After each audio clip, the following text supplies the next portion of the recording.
Chapter 52. After the fight, Huang Ling was beaten up by Yun Sheng from head to toe, except for her face, which was still fine. She had never been beaten up like this before.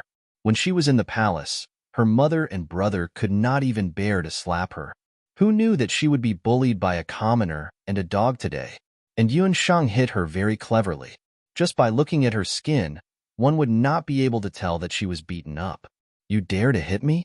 Do you know who I am? Huang Ling glared at Yun Sheng hatefully. She was also a tough person. After being beaten up by Yun Sheng, she refused to cry out in pain or run back to complain. Even if she hated Yun Sheng to death, with her proud personality, she was not willing to turn back. Who you are has nothing to do with me. Even if you are the Queen Mother of the Jade Emperor, I will still beat you up.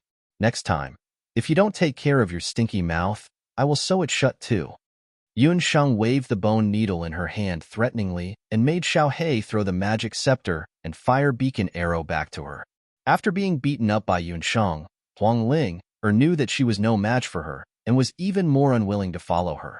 Yun Sheng's fierce beating just now made Huang Ling mistakenly think that she was a cultivator of both magic and martial arts. She did not dare to rashly take revenge and ran away after taking back the magic scepter and fire beacon arrow. The two of them did not even listen to Qi Wu's words about advancing and retreating together. Yun Sheng did not plan to follow Huang Ling. Huang Ling's unruly behavior reminded Yun Sheng of her scumbag boyfriend's girlfriend in her previous life. She hated people who used their power to bully others. After venting her anger, Yun Sheng was in a good mood. Because she was with the group earlier, her hands were tied and she could not perform. Now that she was alone, she was not in a hurry to find magical beasts. Instead, she looked for all kinds of herbs in the forest. When she followed Yun Songhai into Yiwu Market, Yun Sheng also noticed that there were more types of herbs and ancient medicines here than in Banana Leaf Village. Not only were there hemostatic agents, but there were also some qi-gathering elixirs and meditation water. Not only were these medicines much more expensive than hemostatic agents, but they were also relatively simple to make. As for Yun Sheng, she did not practice any battle techniques, so the qi-gathering elixir was not suitable for her. However, the meditation water was rather tempting to her. Everyone knew that the source of magic for mages was meditation. Take Yun Sheng as an example. With her current magic power, she could use up to 5 fireballs and 4 earth spikes. After using it, her magic power would be depleted. She would need about 2 hours of meditation to recover all her magic power. This was already considered fast, thanks to the high concentration that Yun Sheng had practiced when she was a doctor. For other mages of the same level, it would take at least an entire day to recover their mana.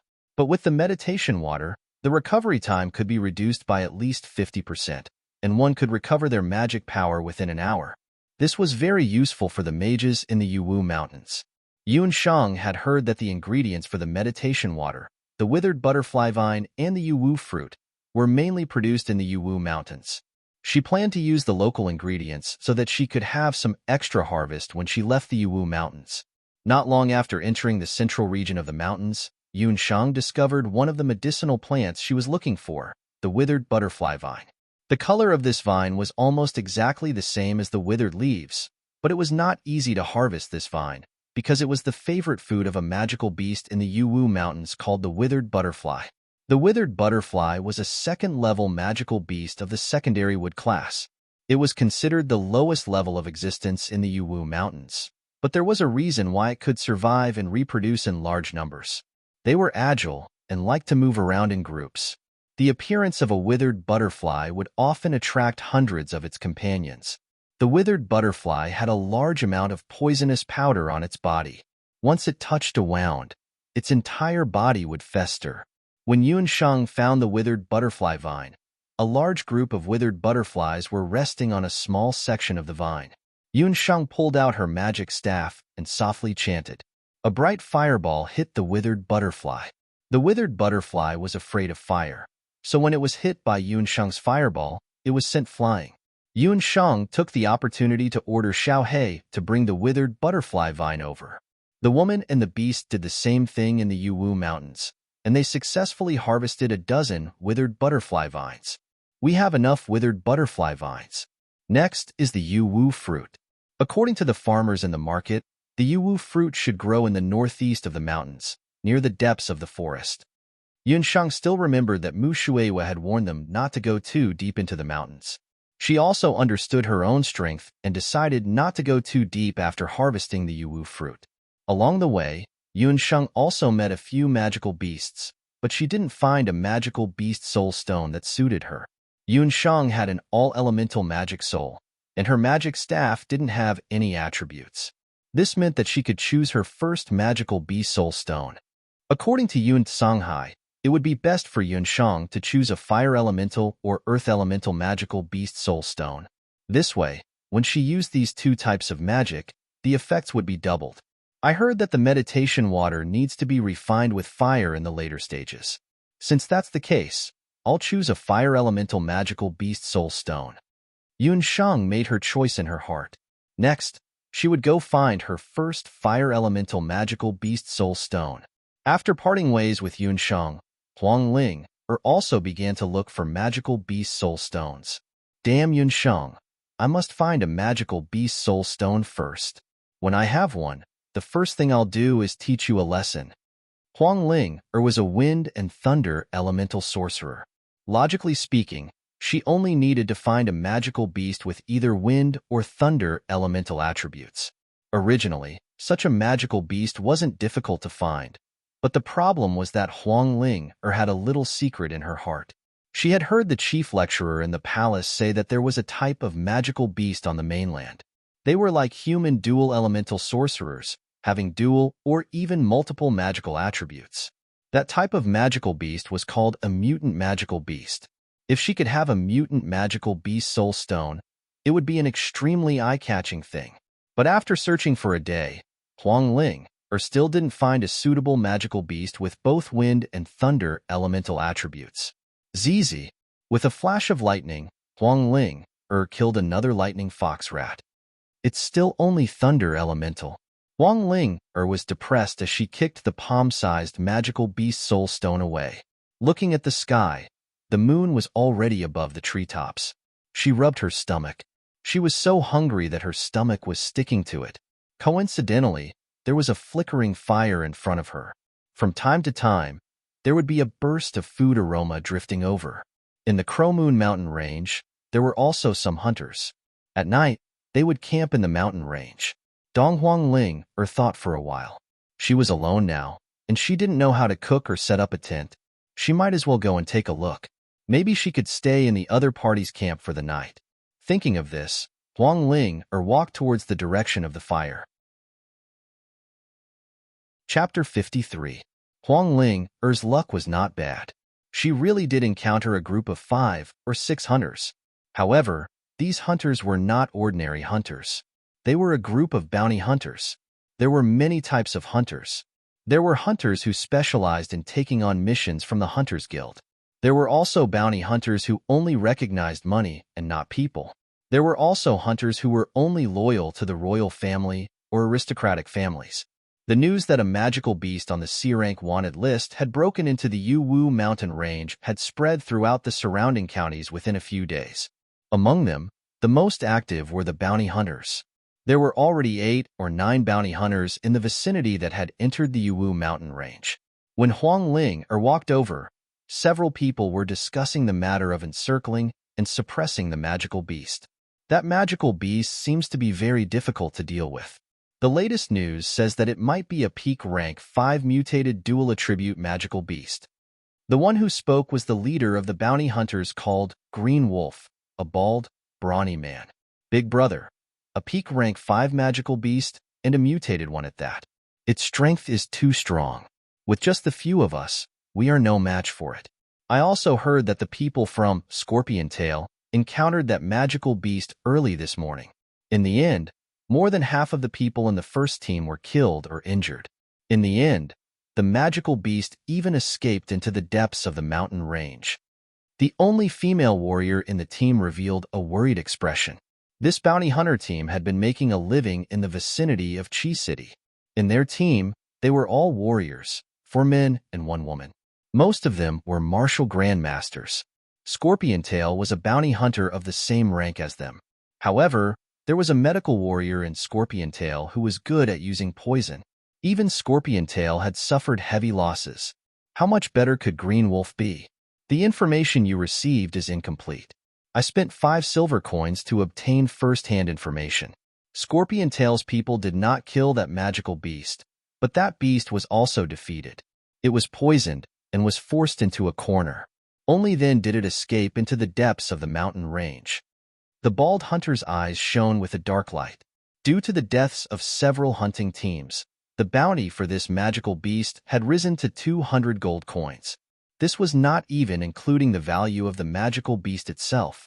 Magical beasts at the peak of the 5th rank were considered mid-tier among the magical beasts on the continent. Its flesh and fur, as well as the rarest mutated magical beast soul stone, could be sold for a lot of money. Mutant magical beast. When Huang Linger heard this, her heart skipped a beat. Who is it? The bald hunter was alerted. Excuse me, are the mutated magical beasts you're talking about wind and lightning magical beasts? Huang Ling couldn't wait to jump out. She really didn't waste any effort. A mutated magical beast. She actually encountered a mutated magical beast.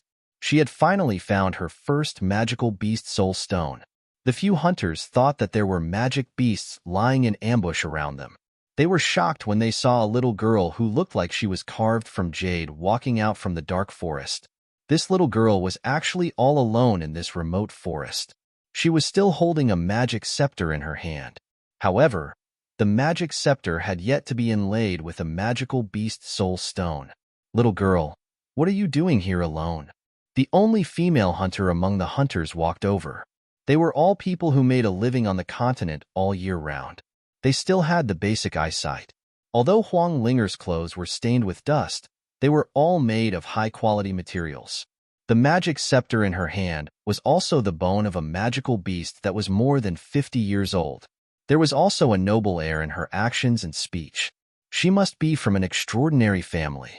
However, since her family background was not bad, why did she go out alone without any guards? This didn't make sense. However, since she was a descendant of an aristocratic family, the bounty hunters were still very willing to make friends with her. Who knew if she would be their employer in the future? I'm here for a trial. I need a wind and lightning magical beast soul stone. The mutated magical beast you were talking about just now is what I'm looking for. If I'm not wrong, you should be bounty hunters. If you can help me catch that magical beast, I'll give you 1,000 gold coins. Huang Linger was very generous. She quoted a sky-high price at once. Wow, I didn't expect Huang Linger to be so rich. Not far away, Yun Shang, who had climbed up a tree and was looking in all directions, clicked her tongue and sighed. It was really infuriating to compare oneself to others. She was still worrying about the travel expenses to the Jade Capital, and Huang Linger actually directly offered a sky-high reward. It turned out that after the sky turned dark, Yun Shang thought that there were many magical beasts in the forest, and it was not convenient for her to light a bonfire directly. Thus, she simply climbed up the tree. After scattering some beast-repellent powder nearby, she prepared to make do with spending the night on the tree. Unexpectedly, just as she climbed up the tree, she saw Huang Linger sneakily walking in the direction of the bonfire in front. Stupidity is really incurable. Yun Shang cursed in her heart. She really doesn't know what's good for her. What kind of people are bounty hunters? They are all people who recognize money and not fate. Was there a need to guess the result of exposing a huge sum of money in front of such people? On the other side, Huang Linger had no idea that when she dropped 1,000 gold coins, the eyes of the 5 hunters lit up. They looked at Huang Linger as if they had seen a little white rabbit.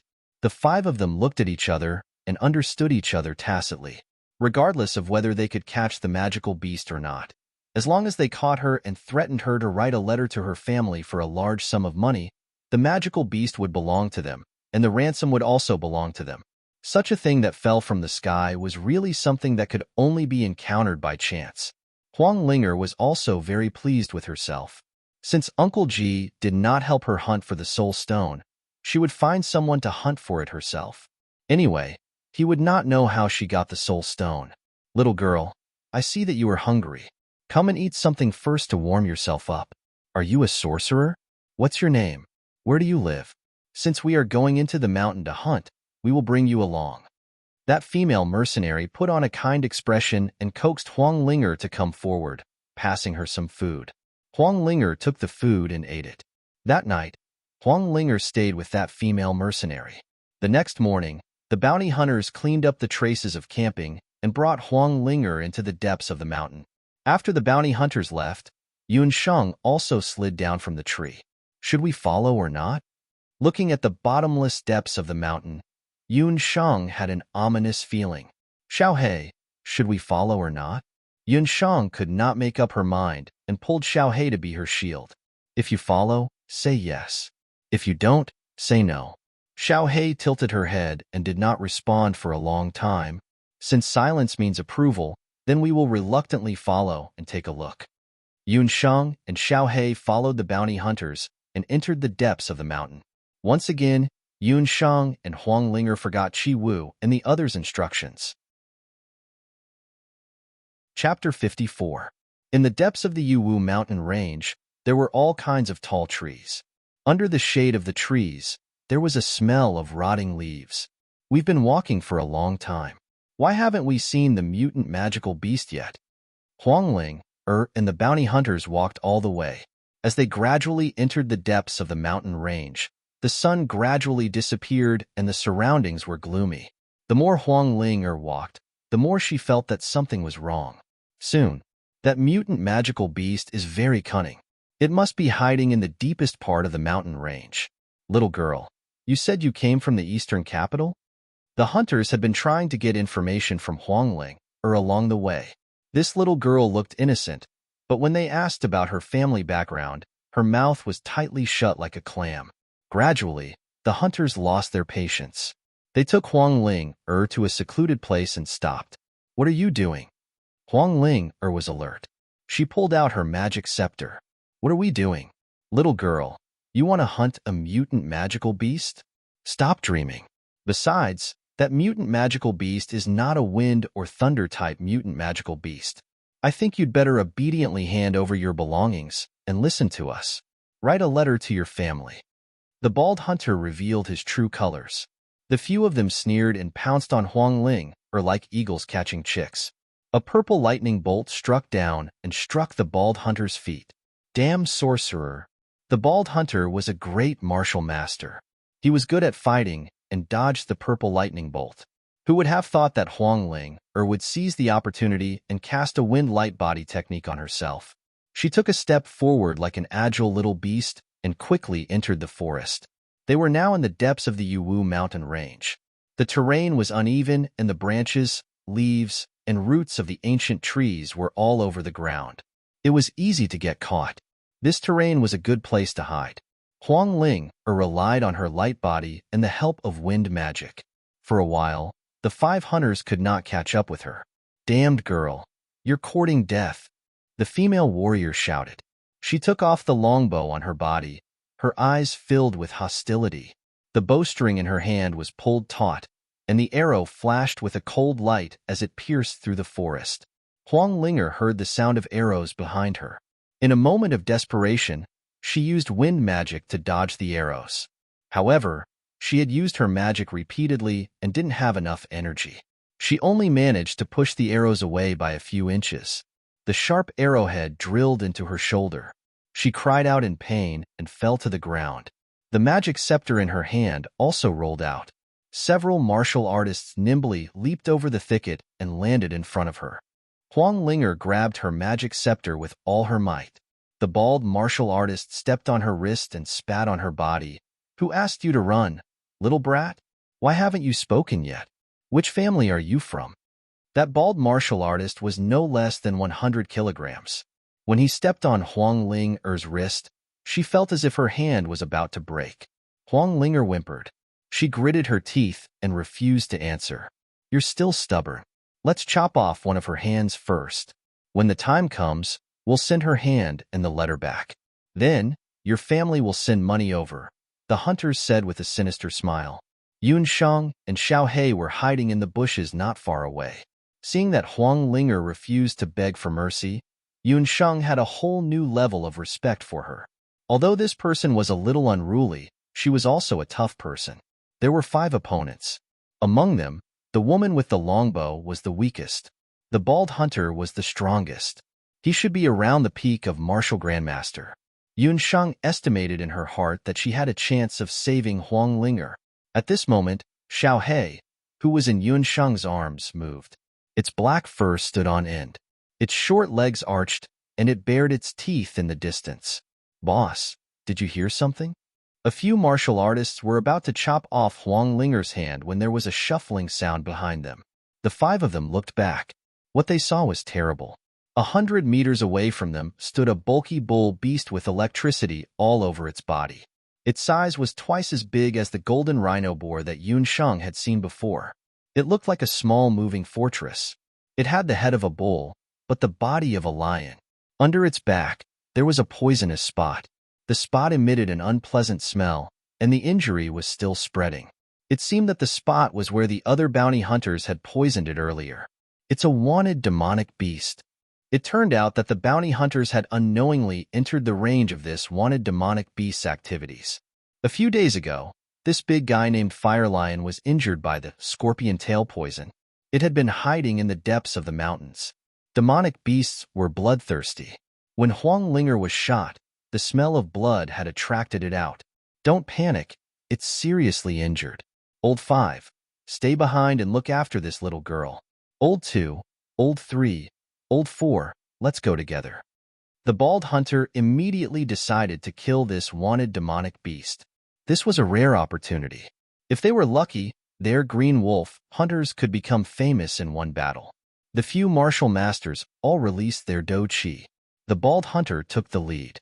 He jumped high, and a sharp dagger appeared in his hand. The other 3 hunters also took out their weapons. The 4 of them surrounded the injured demonic beast in 4 directions. The fire lion bull roared and spat out a flame from its mouth. Even if a 5th-level demonic beast was seriously injured, its fighting power was not to be underestimated. Huang Linger was injured. Blood flowed from her back. As time passed, she felt her body turn cold. Suddenly, the huntress beside her let out a short cry and fell straight to the ground. Then, Huang Linger felt a chill on her back. It seemed that someone had poured a hemostatic agent on her. The hemostatic agent was surprisingly effective. As soon as the agent was applied, the blood on her back stopped. Luckily, it didn't hit the heart. "Count yourself lucky." Yun Shang's voice hovered behind her. "It's you. I don't want you to save me." Huang Linger did not expect that the person who saved her would be Yun Shang. "Help, boss, save me." The shrill cry for help made the 2 of them look forward. In front of them was a sea of blood. Yun Shang and Huang Linger saw with their own eyes that a hunter was torn into 2 by the fire lion bull. When the other 3 hunters saw this, they were all terrified. They did not expect that the fire lion bull, who was seriously injured, could release fighting energy that was more ferocious than usual. Go quickly." Yun Shang did not dare to look anymore. She helped Huang Linger, who was scared silly, up and planned to escape. Behind them, there were 2 more screams. Needless to say, another 2 hunters were killed. The sea-level wanted demonic beast was indeed worthy of its reputation. "You 2, don't think about escaping." The bald hunter, who was the only one alive, saw that the fire lion bull was extremely fierce and knew that he was no match for it. He looked around and found Yun Shang and Huang Linger, who were preparing to escape. They were using these 2 girls as cushions. The bald hunter's eyes shone brightly as he caught up with the 2 girls. He grabbed Yun Shang with one hand and Huang Linger with the other. Chapter 55. Trying to use them as scapegoats? Wishful thinking. Yun Shang flipped her hand, and without looking at the bone needles, she threw them behind her. Almost at the same time, she chanted the fireball spell. Huang Linger saw her chanting at a high speed, and it was twice as fast as when she used magic. She was secretly surprised that Yun Shang's magic recitation was so fast. The bone needles were already flying towards the bald soldier. The soldier did not take the bone needles seriously at all. With a wave of his hand, he used his do energy to block the bone needles in front of him. At this moment, a fireball flew out and hit the bald soldier in the face. The latter screamed and held his face. Coincidentally, the fire lion bull had caught up with them. The bull's hoof kicked the soldier's chest, and there was a terrible sound of bones breaking. In a short while, the soldier was trampled into a meat paste. "Let's go." Yunsheng saw that the fire lion bull was coming at her aggressively, so she pulled Huang Linger and wanted to run. Huang Linger's face was pale, and she could not move. Seeing that the fire lion bull had caught up with them, Huang Linger suddenly raised her magic wand and pointed it at Yunsheng. A green light flashed and landed on Yunsheng. Yunsheng only felt that her body suddenly became lighter. Light body spell. Huang Linger actually used her precious wind magic on Yunsheng at the moment of life and death. "Go. I'm the one who dragged you down. Run." Huang Linger knew that she was injured, and she also knew that Yunsheng's chances of survival were even slimmer with her. Today's disaster was caused by her.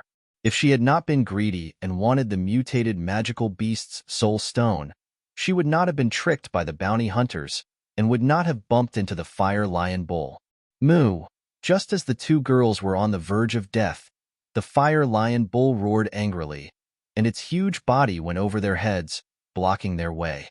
Both of them could not escape. The fire lion bull was a ferocious beast. It had killed 4 hunters in a row, so its body and head were filled with hostility. Its bell-sized eyes were filled with murderous intent. Compared to its fortress-like body, the thin and small Yunsheng and Huang Ling seemed to be unable to withstand a single blow. However, the strange thing was that after the fire lion bull blocked their path, it did not charge head-on, nor did it launch an even fiercer battle skill attack. Its gaze moved back and forth between Yunsheng and Huang Ling, before finally landing on Huang Ling, shoulder socket that had healed. On Huang Ling, shoulder, the wound caused by the arrow had quickly stopped bleeding after being treated by Yunsheng's hemostatic agent. A layer of scar had formed over it. The fire lion bull was a wanted magical beast. It was much more cunning than ordinary magical beasts. It had been poisoned for the past few days and was unable to heal itself. It was tormented by the poison day and night. Earlier, when Yunsheng went forward to treat Huang Ling, and pulled out the arrow to stop the bleeding, the fire lion bull had seen everything. It naturally thought that Yunsheng knew how to heal. Seeing that the fire lion bull did not make a move for a long time, Yunsheng and Huang Linger gradually calmed down. The fire lion bull suddenly raised its hooves and waved at Yunsheng. "You want me to go over?" Yunsheng was a summoner and had the beast language ring. She was especially sensitive to the emotional fluctuations of magical beasts. She and Huang Linger looked at each other. The fire lion bull pointed at its belly and then pointed at Huang Linger. The two girls were both exceptionally intelligent people. They immediately understood what was going on. It turned out that the fire lion bull wanted to ask Yunsheng to heal its poison. Yunsheng thought for a moment and walked towards the fire lion bull. "Are you crazy? Heal it? That's a wanted magical beast." Huang Linger was frightened. "If we don't heal it, we will all die. Why don't we try?" Yunsheng comforted. Did they really think that she was willing to heal a wanted magical beast? If she didn't heal it, they would definitely be trampled into meat paste like those hunters. They would never be able to leave the Yuwu mountain range alive. Yunsheng walked towards the fire lion bull. The fire lion bull had a vigilant expression. She slowly squatted down. Just as Yunsheng squatted down, one of the fire lion bull's hooves stepped on her back. Needless to say, if she did anything wrong, the fire lion bull's hooves, which could crush a martial grandmaster's sternum, would not hesitate to step on her. Yunsheng did not want to become a meat patty. Yunsheng was under a lot of pressure. She adjusted her breathing and told herself to calm down. After seeing the fire lion bull's wound, Yunsheng's attention was fully focused. What a powerful poison! Yunsheng sniffed the rotten flesh around the fire lion bull's wound and identified the poison. It was a corrosive neurotoxin. Just a small amount was enough to kill an adult bull. Luckily, the fire lion bull was a magical beast and had a strong constitution. That was why it could suppress the poison for so long. Yunsheng took out her bone needle and pricked it. Bang! She felt a heavy blow on her shoulder. Huang Linger screamed from the side. Yunsheng's entire body sank to the ground, and her face was pressed hard into the soil. Greetings to your 18 generations of ancestors. Yunsheng felt as if her sternum had been crushed. The Shinnong medical bracelet in her hand quickly repaired her broken shoulder bone, barely preventing her from fainting. After hearing Yunshang's angry roar, the fire lion bull seemed to have realized that Yunshang did not have any ill intentions. After she pricked it with the needle, the pain that had troubled it for many days seemed to have eased a lot. It retracted its hooves, but its eyes were still fixed on Yunshang's every move. Yunshang endured the pain in her body and took out the scalpel. Unfortunately, she had used up most of the mandala juice she had extracted. The needle just now was unable to completely anesthetize the fire lion bull. With the bone needle on it, the fire lion bull was a little more accepting of Yunshang's strange medical tools. Yunshang helped it cut off a few pieces of rotten flesh around it. The fire lion bull gradually let down its guard. Huang Linger also looked at the current environment. She realized that the ancient medical skills Yunshang used were very special. It was different from the doctors she had seen before. Just as she was wondering what kind of medical skills Yunshang had, she suddenly realized that Yunshang was winking at her. Huang Linger's heart skipped a beat. She quietly raised the magic scepter in her hand. "Xiaohei," Yunshang suddenly shouted. The scalpel in her hand that was originally cutting off the poisonous flesh was aimed at the fire lion bull's heart. She stabbed it fiercely, and the handle of the scalpel completely sank into the fire lion bull's body. Almost at the same time, Xiaohei looked up to the sky and roared. The surroundings immediately darkened. The fire lion bull roared in pain. Its surroundings were pitch black, and it could not see anything. It ran around crazily, trying to find the two sinister girls. In the pitch-black darkness, several fireballs and lightning flashes shot out like a storm. Blood gushed out like a fountain. The smell of burnt flesh filled the forest. In the darkness, Huang Linger trembled. She secretly prayed in her heart, "You must be fine. Yunshang, you must be fine." It was not until the surroundings returned to normal and the sky gradually brightened that Huang Linger opened her eyes in fear. Not far away, the evil fire lion bull had already died of blood loss. Yunshang leaned against a tree not far away. Her face was pale. It was really dangerous just now. Thinking about it now, she was still a little scared. Huang Linger stood up shakily. She walked in front of Yunshang and suddenly hugged her, crying loudly. Chapter 56. Why did you save me? You clearly hate me.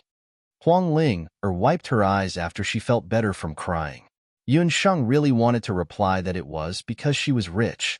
She actually wanted to ask if the bounty that Huang Linger had promised to those bounty hunters still counted.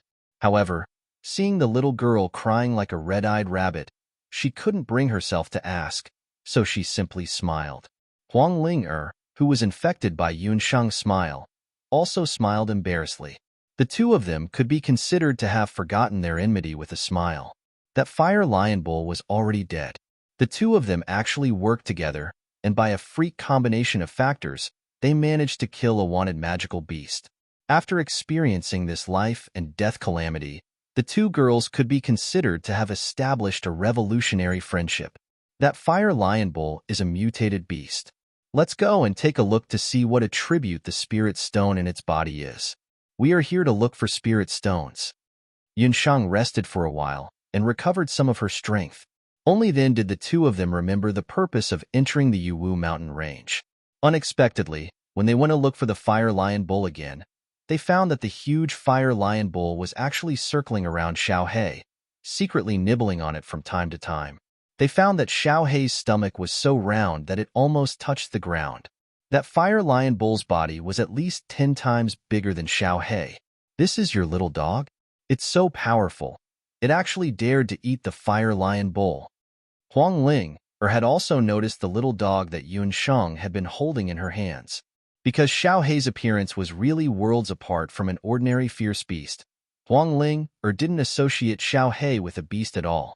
She remembered the scene when the sky suddenly turned dark. In her memory, that little dog let out a wolf-like howl. A little dog that could make the sky change color in an instant and plunge the surroundings into darkness? Without Yunshang's words, Huang Linger also knew that this was a beast, and an extremely rare one at that. Are you a summoner? Finding out that Yunshang was a summoner was much more shocking than finding out that Yunshang's medical skills were brilliant. Huang Linger stammered. She suddenly realized that she had always thought that she was a genius because she had dual magic powers. However, compared to the girl in front of her who was 1 year younger than her, she was simply too weak. Yunshang's expression changed slightly. She didn't want to tell anyone that she was a summoner, but now Huang Ling knew. She frowned inwardly. Don't worry. I won't tell anyone that you have such a powerful beast. Huang Ling had long heard that summoners were a special existence among magicians. Yunshang had such a powerful beast, but she was still young. If someone found out, it was very likely that someone would snatch her beast. As if to prove that she wouldn't tell Yunshang's secret, Huang Ling tilted her head and thought for a while. Then she patted her chest and pretended to speak like an adult. I'll also tell you a secret. Actually, my name is not Huang Ling. I'm Dong Huang Ling. The current king of Dongdu is my elder brother. She originally thought that after revealing her identity, Yunshang would hurriedly kneel down and kowtow like the others, but Yunshang didn't have any reaction at all. She only replied with an "Oh." What Eastern Emperor and Western Emperor? To her, it wasn't as important as the soul stone on the fire lion bull in front of her. Since Dong Huang Ling had promised that she wouldn't tell anyone that she was a summoner, she didn't intend to pursue the matter.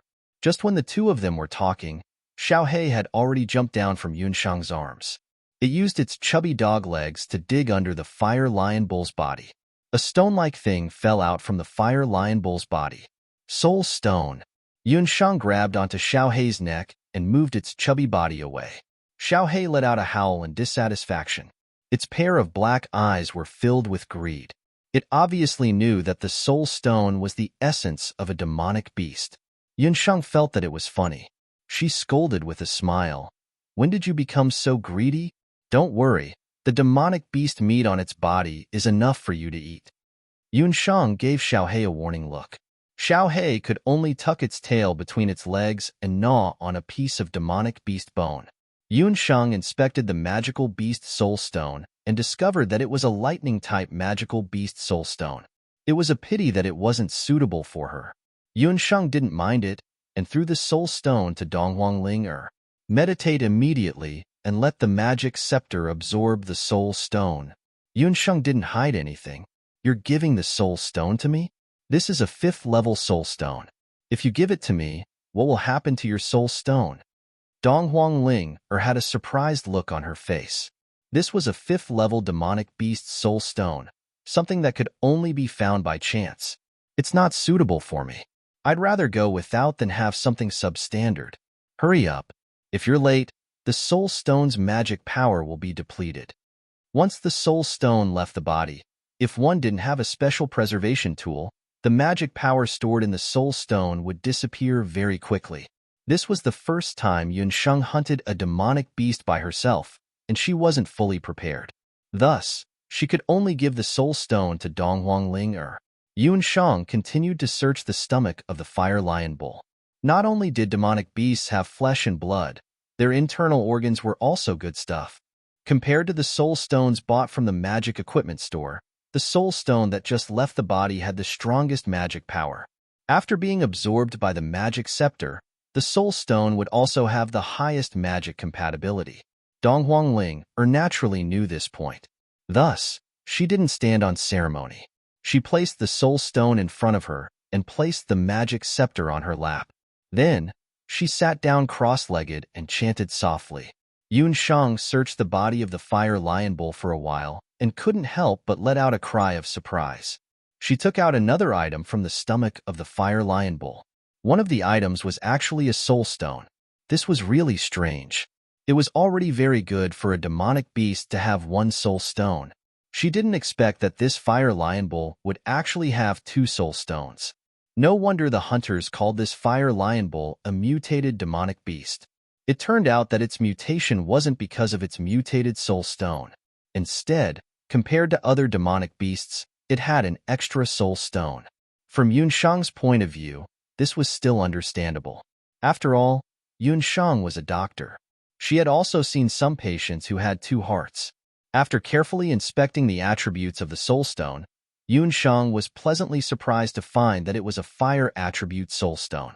And this soul stone that she just took out was slightly bigger than the one that Dong Huang Ling had. The soul stone was filled with violent fire, attribute magic power. On top of the soul stone, there was also a trace of radiance. Just by holding it in her hand, Yun Sheng felt as if the soul stone was alive. It was trembling non-stop, just like a heart. There seems to be something special about the soul stone. Without further ado, I will also start fusing with the soul stone. Yun Sheng ordered Xiaohei to guard the surroundings. Ever since the fire lion bull started living in this area, the demonic beasts in the Dark Moon Mountain range didn't dare to casually come close to this area. This also provided an excellent environment for Yun Sheng and Dong Huangling to fuse with the soul stone. Chapter 57. It has been 3 days since Yun Sheng and Dong Huangling entered the mountain range. Around dusk, the sun was slowly setting. Qi Wu and the others were still waiting for Yun Sheng and Dong Huangling to return. Mu Shueiyue was pacing back and forth with an anxious expression. Why isn't she out yet? It has already been 3 days and 3 nights. With their speed, they should have already traversed through the entire central region of the mountain range. Why isn't Little Miss back yet? Don't worry, we haven't seen any signal from the fire beacon arrow for the past 3 days. It seems that the two of them didn't encounter any danger. It might also be possible that the two of them have already found a suitable demonic beast and started to fuse with the soul stone. Qi Wu was much calmer than Mu Shueiyue. Yun Songhai, who was at the side, also had a calm expression. Oh no, it would have been fine if Mu Shueiyue didn't mention the fusion of soul stones. The moment Mu Shueiyue mentioned the fusion of soul stones, she jumped up as if she was electrocuted. Great Magus Mu, can you not be so flustered? A warrior grumbled. This is really bad. When Little Miss entered the forest, I only reminded her to pay attention to her safety. I forgot to tell her that with her strength, she can only fuse with a soul stone that is 60 years old and below.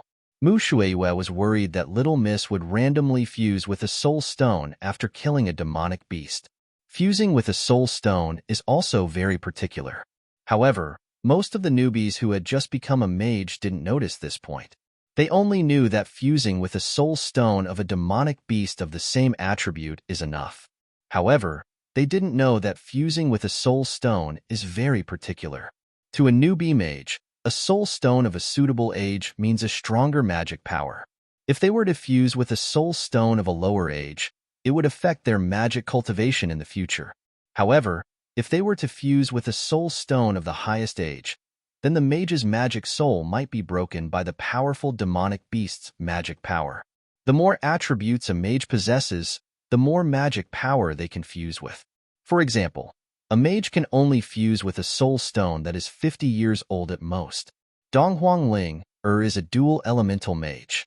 Thus, she can fuse with a soul stone of a demonic beast by 10 years, and so on.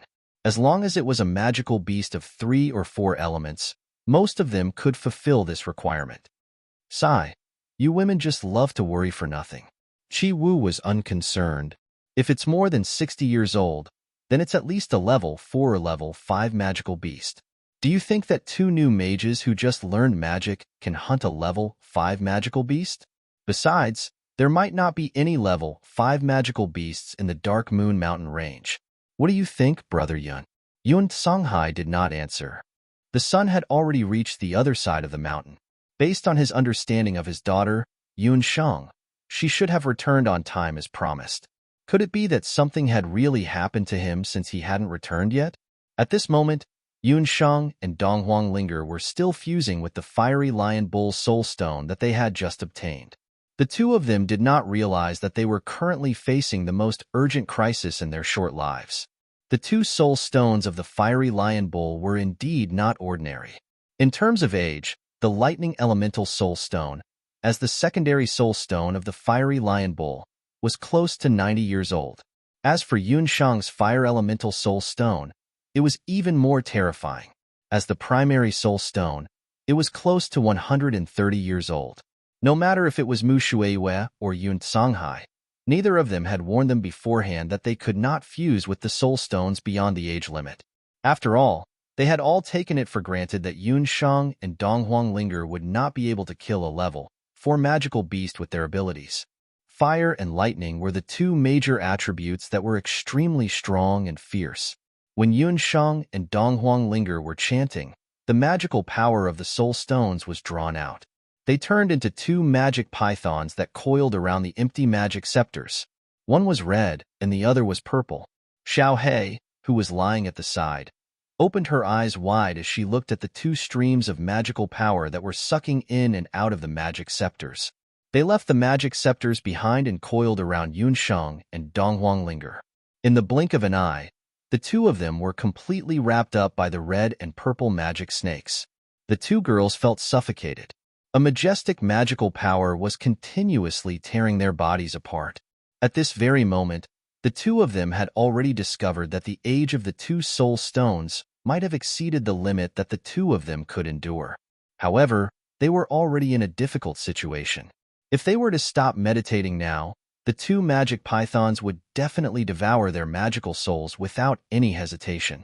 If that were to happen, even if the two of them were to successfully escape, they would become cripples when they woke up. Becoming a magical trash? This thought only stayed in the minds of the two girls for a short moment before it was firmly rejected by the two of them. At the same time, they sped up their chanting. In their small bodies, the magical souls that were suppressed to death were once again active. A green and purple light flickered.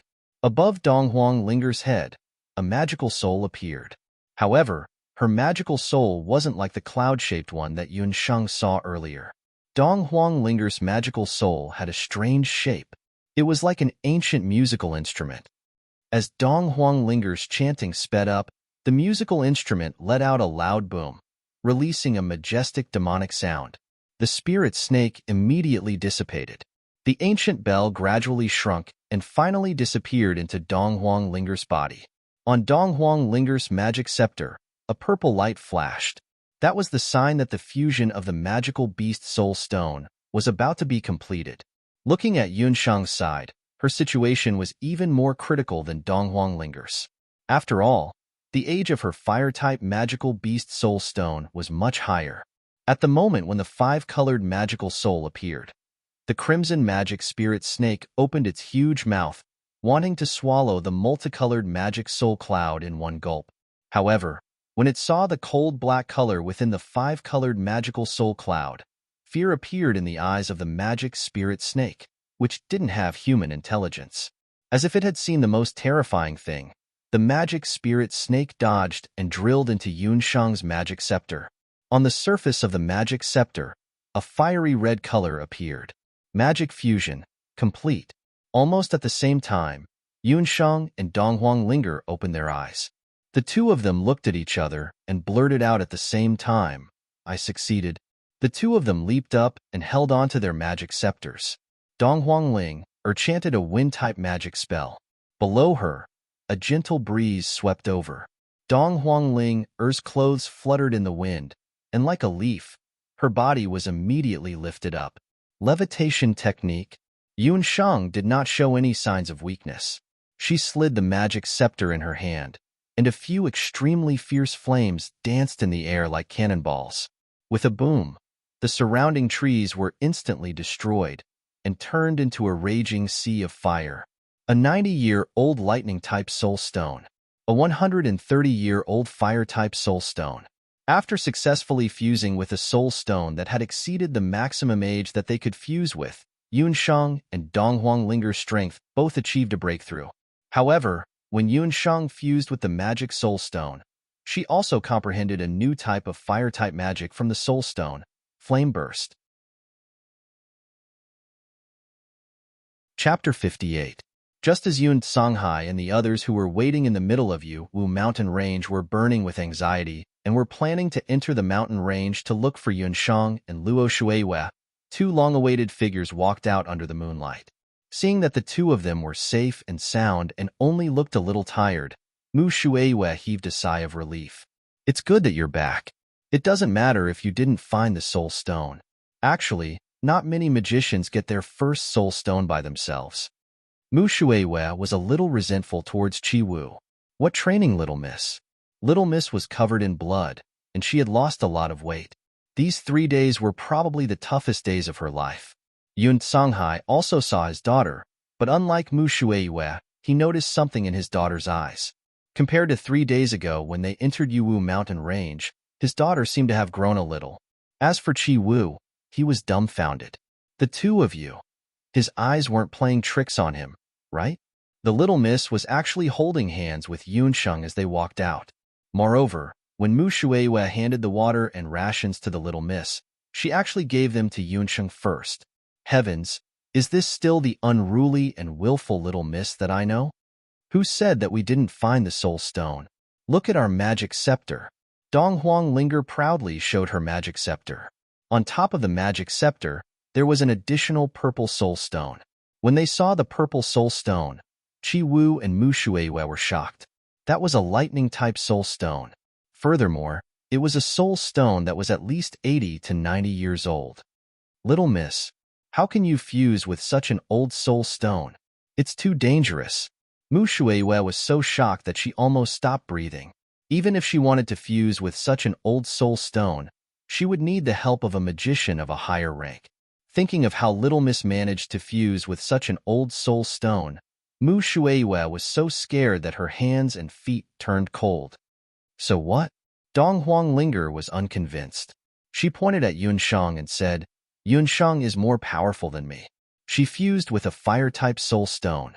That soul stone is at least 100 years old and she is still fine. What? 100 years old soul stone? What kind of little monsters were they? Ordinary magicians would fuse with 10 or 20-year-old soul stones for their first magic soul stone.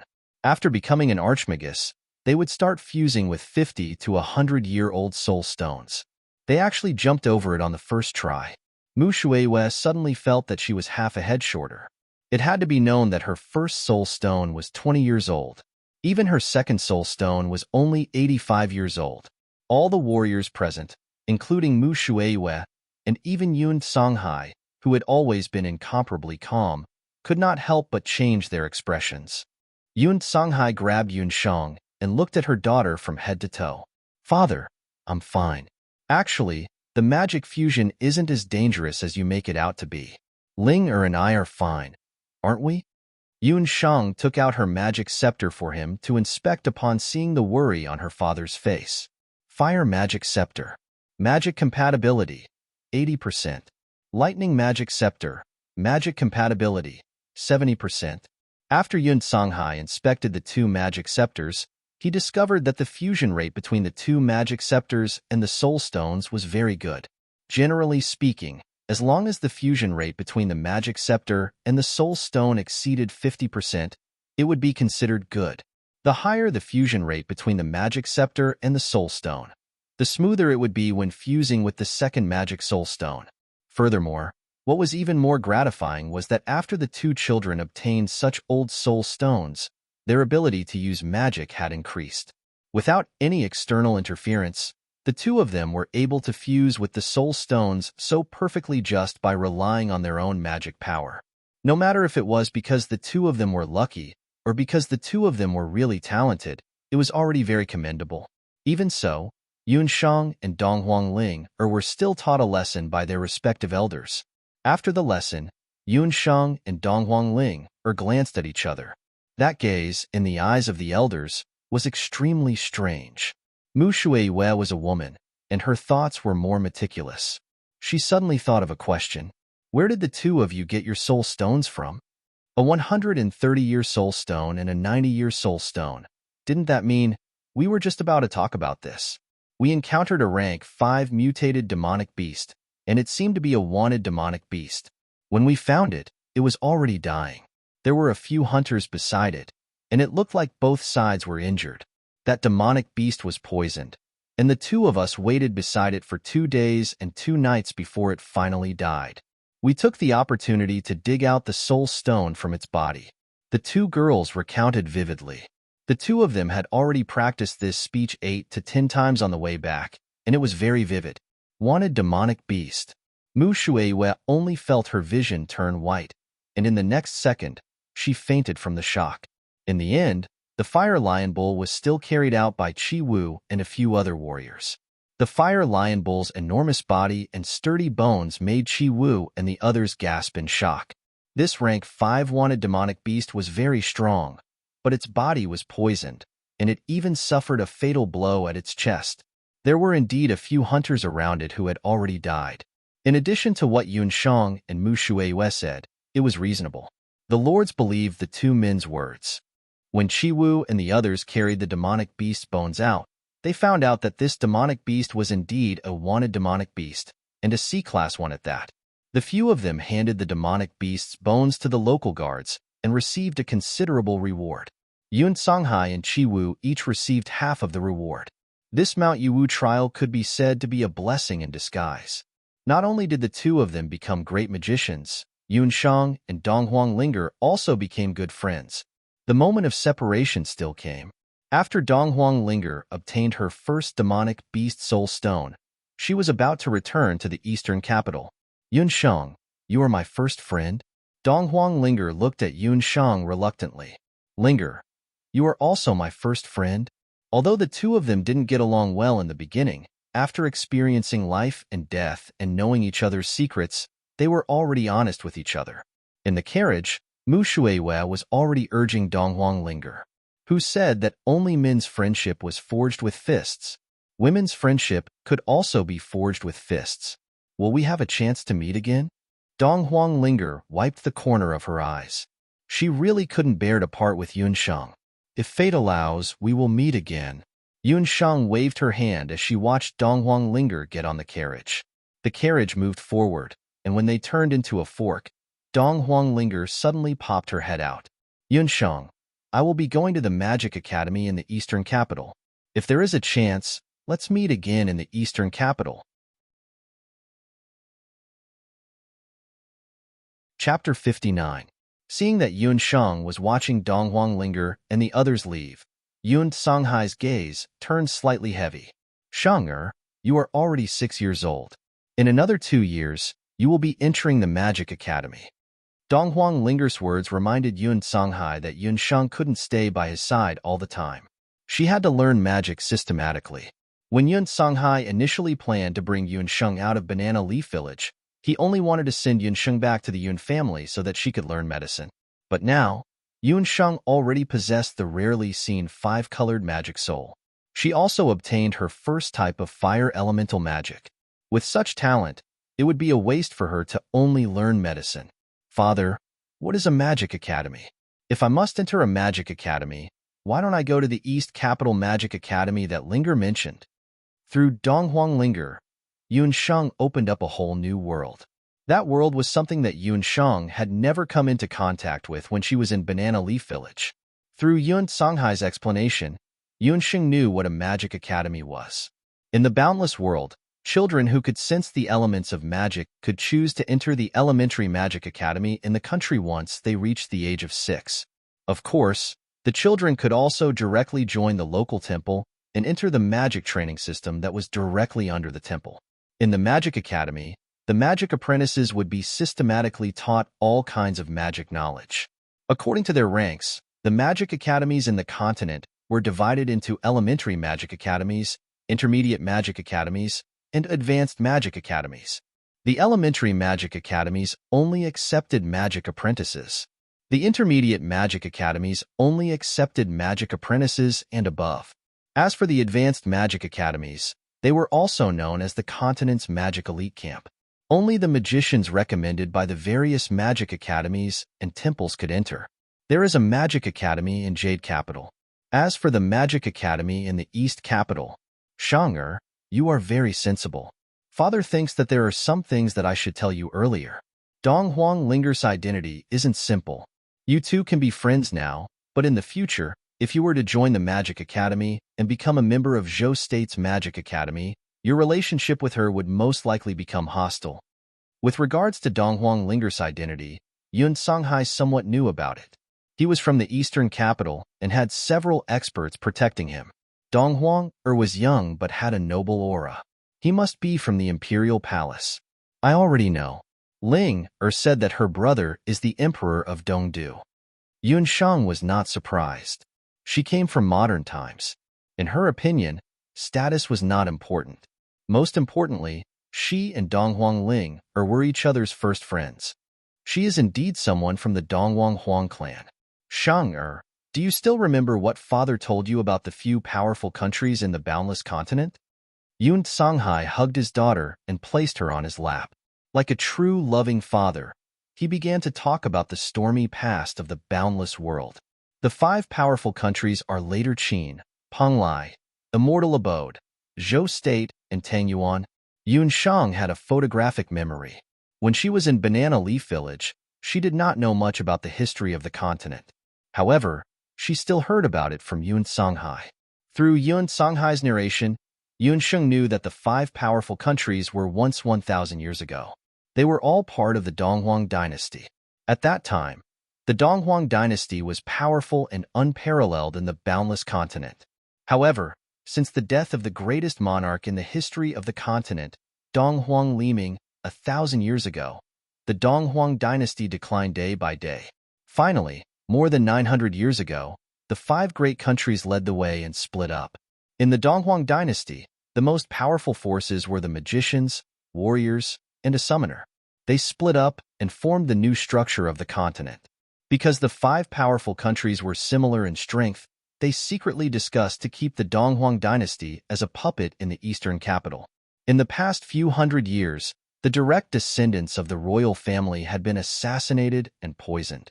The previous emperor of the Donghuang dynasty only lived to 35 years old and passed away early. Furthermore, the rulers of the various countries also restricted the direct descendants of the Donghuang dynasty from learning magic and combat skills. This is also why Huang Ling, as a noble princess, only dared to bring a few bodyguards and maids with average strength to secretly come to such an unremarkable place like the Moon Crow mountain range to search for devil beast soul stones. Yun Songhai didn't want to restrict Yun Shang's circle of friends. Donghuang Ling was still young, and she still retained the pride of the royal family. She also did not know that the royal power would become the heaviest shackle on her in the future. She also did not know that it was impossible to learn powerful magic in the Eastern Capital's Magic Academy. Yun Songhai also knew that as a citizen of Zhou State, if Yun Shang returned to the Yun family, she might one day stand on the opposite side of Donghuang Ling. Yun Sheng lowered her head and thought seriously, "Father, even if this is the case, she is still my friend. I will never stand on the opposite side of my friends." Yun Songhai looked at his daughter's determined eyes, as if he saw his ex-wife in her. "Silly child, you'll know when you grow up a bit. You must be tired these days. Now that we're a bit more well-off, I'll go rent a carriage in the city and head to Jade Capital." Yun Songhai rented a carriage in the city. He didn't hire a coachman, and instead drove the carriage himself. The carriage was much more comfortable than riding a horse. Yun Shang took out the moon crow fruit and withered butterfly vine that she collected from the Moon Crow mountain range and started to concoct meditation water. Before Yun Shang learned how to use magic, she did not know the importance of meditation water. But now that she learned the flame critical strike, she realized that she did not have enough magic power. With my current physical strength, using the flame critical strike once will almost deplete all the magic power in my body. Under the state of meditation, my recovery is too slow. No wonder I need meditation water. Yun Shang then started to concoct meditation water. The concoction of meditation water required the use of magic flames. Yun Shang took out a moon crow fruit and pinched it in her hand. The outer shell of the moon crow fruit was very similar to that of a pine nut. It had a hard outer shell, and only fire could melt its outer shell. The fruit juice wrapped in the hard outer shell could be used to concoct meditation water. Yun Shang circulated the fire magic power in her body. After fusing with a soul stone, her control over magic became more acute. Blazing fire elements enveloped the fruit. After the hard outer shell melted, a white fruit was revealed. Yun Shang also refined the withered butterfly vine. Yun Shang realized that by using fire elements to process medicine, the medicinal properties of the herbs were better preserved. A bottle of meditation water was successfully concocted. The father and daughter continued forward, getting closer and closer to Yujing City. But in the unknown front, there was a restless danger waiting for the father and daughter. None of them could imagine what kind of changes this danger would bring to Yun Shang. Chapter 60. Unknowingly, Yun Shang and Yun Songhai had already entered the central region of Zhou State. In the central region of Zhou State, there was a vast and soft sandstone plain. This region lacked the lush vegetation of Banana Leaf Village. It was windy but not rainy, and the weather was very dry. On windy days, the sand and stones would hit the carriage's frame, making a creaking sound. On this day, Yun Songhai stopped the horse and looked up at the sky, frowning without saying a word. Yun Shang noticed that the carriage had stopped and lifted the curtain. For some reason, the sunlight in this area was very dim and weak. Looking at the sky, it was dim and gloomy. It was very similar to the smoggy city in the north where Yun Shang had lived in her previous life.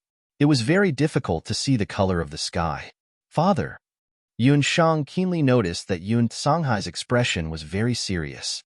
In the wasteland in front of them, there was a small group of people that looked like a centipede moving forward. Father, who are those people? Yun Shang's eyesight was very good. She even saw the true appearance of the centipede before Yun Songhai. It was a group of refugees made up of the old, weak, women, and children. Everyone's face was yellow and thin, and their clothes were shabby. It's refugees. Yun Songhai also saw the appearance of the group. Yun Songhai had been to the central region of Zhou State in his early years. In his memory, this place was not so desolate. Why would such a large group of refugees suddenly appear? The group of refugees had already reached the front of the carriage. Sister, do you have water? A 4- or 5-year-old child walked over and pitifully grabbed the curtain of the carriage. His lips were already cracked like the bark of an old tree. The Yun father and daughter had not brought enough water and dry food along the way. If they took it out rashly, it would only lead to a fight. The few men in the group had an ominous look in their eyes and rushed out like vicious dogs. They looked like they wanted to snatch the luggage of Yun Shang and the others. Almost in an instant, a wall of fire rose from the ground. The wall of fire was indestructible and shot out fierce flames. The men who intended to commit murder were frightened. They were all inexplicably terrified. A magician? It was a magician. Sir Magician. The men fell to their knees with a few thuds. Honorable Sir Magician, please save us. Yun Songhai hid the magic scepter in his hand under his clothes. His face was full of vigilance. He was not a kind man. To him, his daughter's safety was more important than anything else. Yun Songhai's fire wall was fierce and scorching, causing the surrounding temperature to rise by a lot in an instant. The men saw that Yun Songhai was indifferent and stood up in disappointment. They pulled the begging children and helped the dying old man and slowly moved forward. They had long been accustomed to the indifference of passers-by. Along the way, they had begged countless passers-by, but when they heard that name, their expressions changed greatly. Wait a minute, Yun Songhai suddenly said. He caught a glimpse of the family emblem embroidered on the luggage of an old man at the front of the group. The emblem was a symbol in the shape of an auspicious cloud. The villagers still had some misgivings about Yun Songhai. Yun Songhai removed the wall of fire. At this time, at the back of the group, a young and weak child could not bear the fatigue of the journey and fainted. No matter how his relatives beside him called out, there was no response. Seeing this, Yun Shang quickly stepped forward. Father, he has a heat stroke.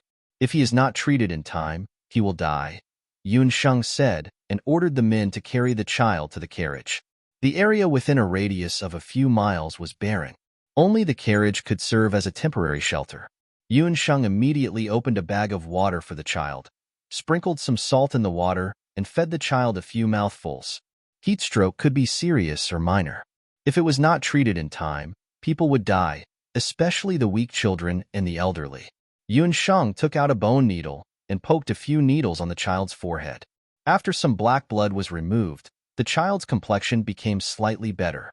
While Yun Shang was treating the child, Yun Songhai had already started chatting with an elder in the group. Sir, if I am not wrong, this area is the territory of the Marshal Saint General's residence. You should be the general's subordinates. Leaving your territory without permission is a capital offense. Why did you leave your territory for no reason? In the Boundless Land, meritorious officials and the royal family would be rewarded after achieving military merits. The land that was given was the territory, and the people who lived in the territory for generations were the subordinates. The subordinates were equivalent to the private property of the Lord. Without the Lord's orders, they could not leave without permission, nor could they move their family. Honorable Sir Magician, it is not that we are not afraid of death, but we have a home that we cannot return to.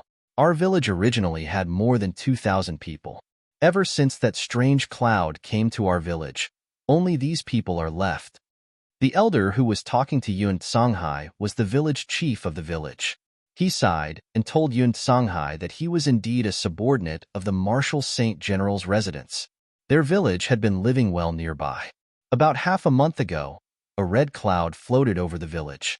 The villagers did not pay attention to it at first and only thought that it was a strange cloud. However, as the days passed, strange things happened in the village ever since that cloud appeared. First, the livestock in the village died one after another. Then, the well water dried up. Finally, even the crops in the village died. The scariest thing was that the cloud in the sky kept getting bigger. At this moment, our entire village was shrouded by that cloud. Every once in a while, a strange gust of wind would rise from the cloud and suck in dozens of villagers. By the time the villagers realized that something was wrong, more than half of the villagers had already been sucked in by the strange cloud. A strange cloud that could suck people in? Yun Songhai's expression was grave. Something like this happened?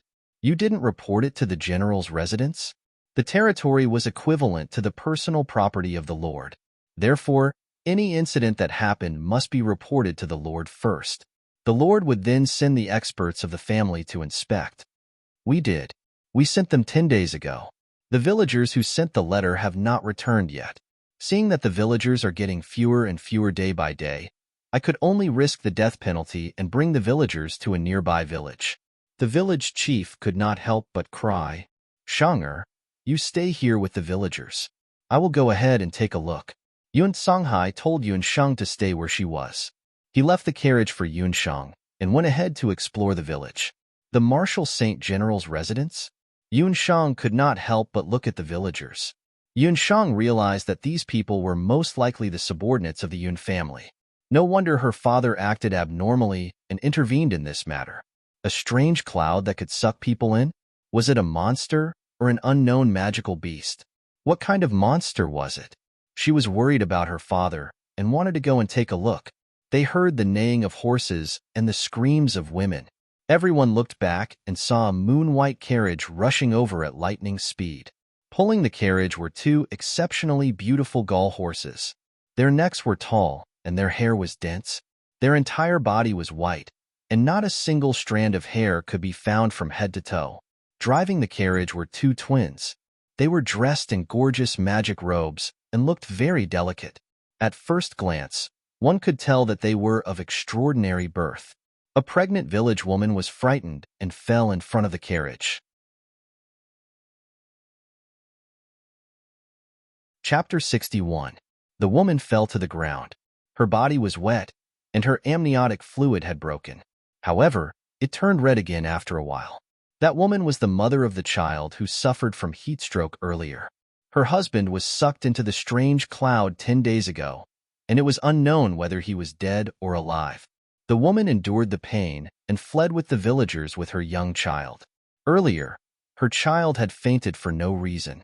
Although Yun Shang had saved him, she had been frightened and her fetus had been affected. Xiao He, follow them and find father. If there is any situation, tell me immediately. Yun Shang had no choice but to let Xiao He go to find Yun Songhai first. Water. Village chief, order people to find some clean water from the nearest water source and thicker blankets. No, we have to find a place where she can give birth and order people to boil a pot of water. Yun Shang looked at the horse carriage. Although they were not the ones who hit the person, the horse carriage was frightened after all. The two twins in the horse carriage looked indifferent and also got down from the carriage to greet them. The person in the horse carriage was also silent. It was covered tightly with the best quality snow mist silk satin, and they could not tell whether it was a man or a woman sitting inside. Everyone, stop the horse carriage. Yun Shang saw that the woman was sweating profusely and was in a hurry to give birth.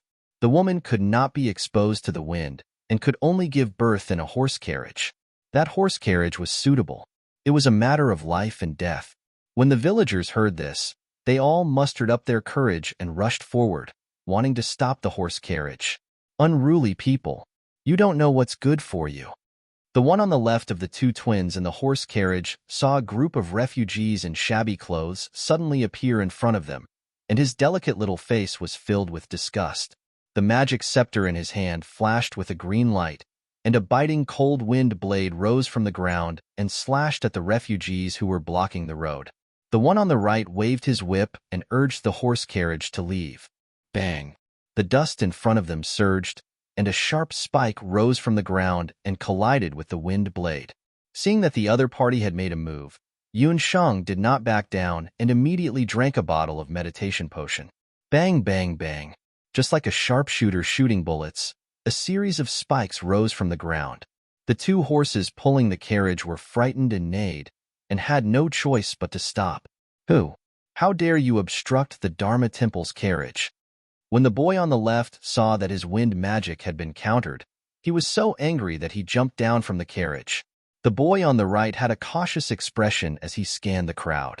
The villagers gathered around them, and the village chief walked forward. Little brothers, are you from the Dharma Temple? There's a woman in our village who is about to give birth. I hope that your carriage can shelter her from the wind and sand. When he heard that he had to borrow a carriage to give birth, the little magician from the temple was shocked. What? No. The one in the carriage is our Lord Siming. We have urgent matters to attend to, so please move aside. Otherwise, don't blame me for being impolite. The other little magician looked much colder, but he also stood in front of the carriage. He quickly waved the magic scepter in his hand, and several icicles blocked the villagers who were swarming over.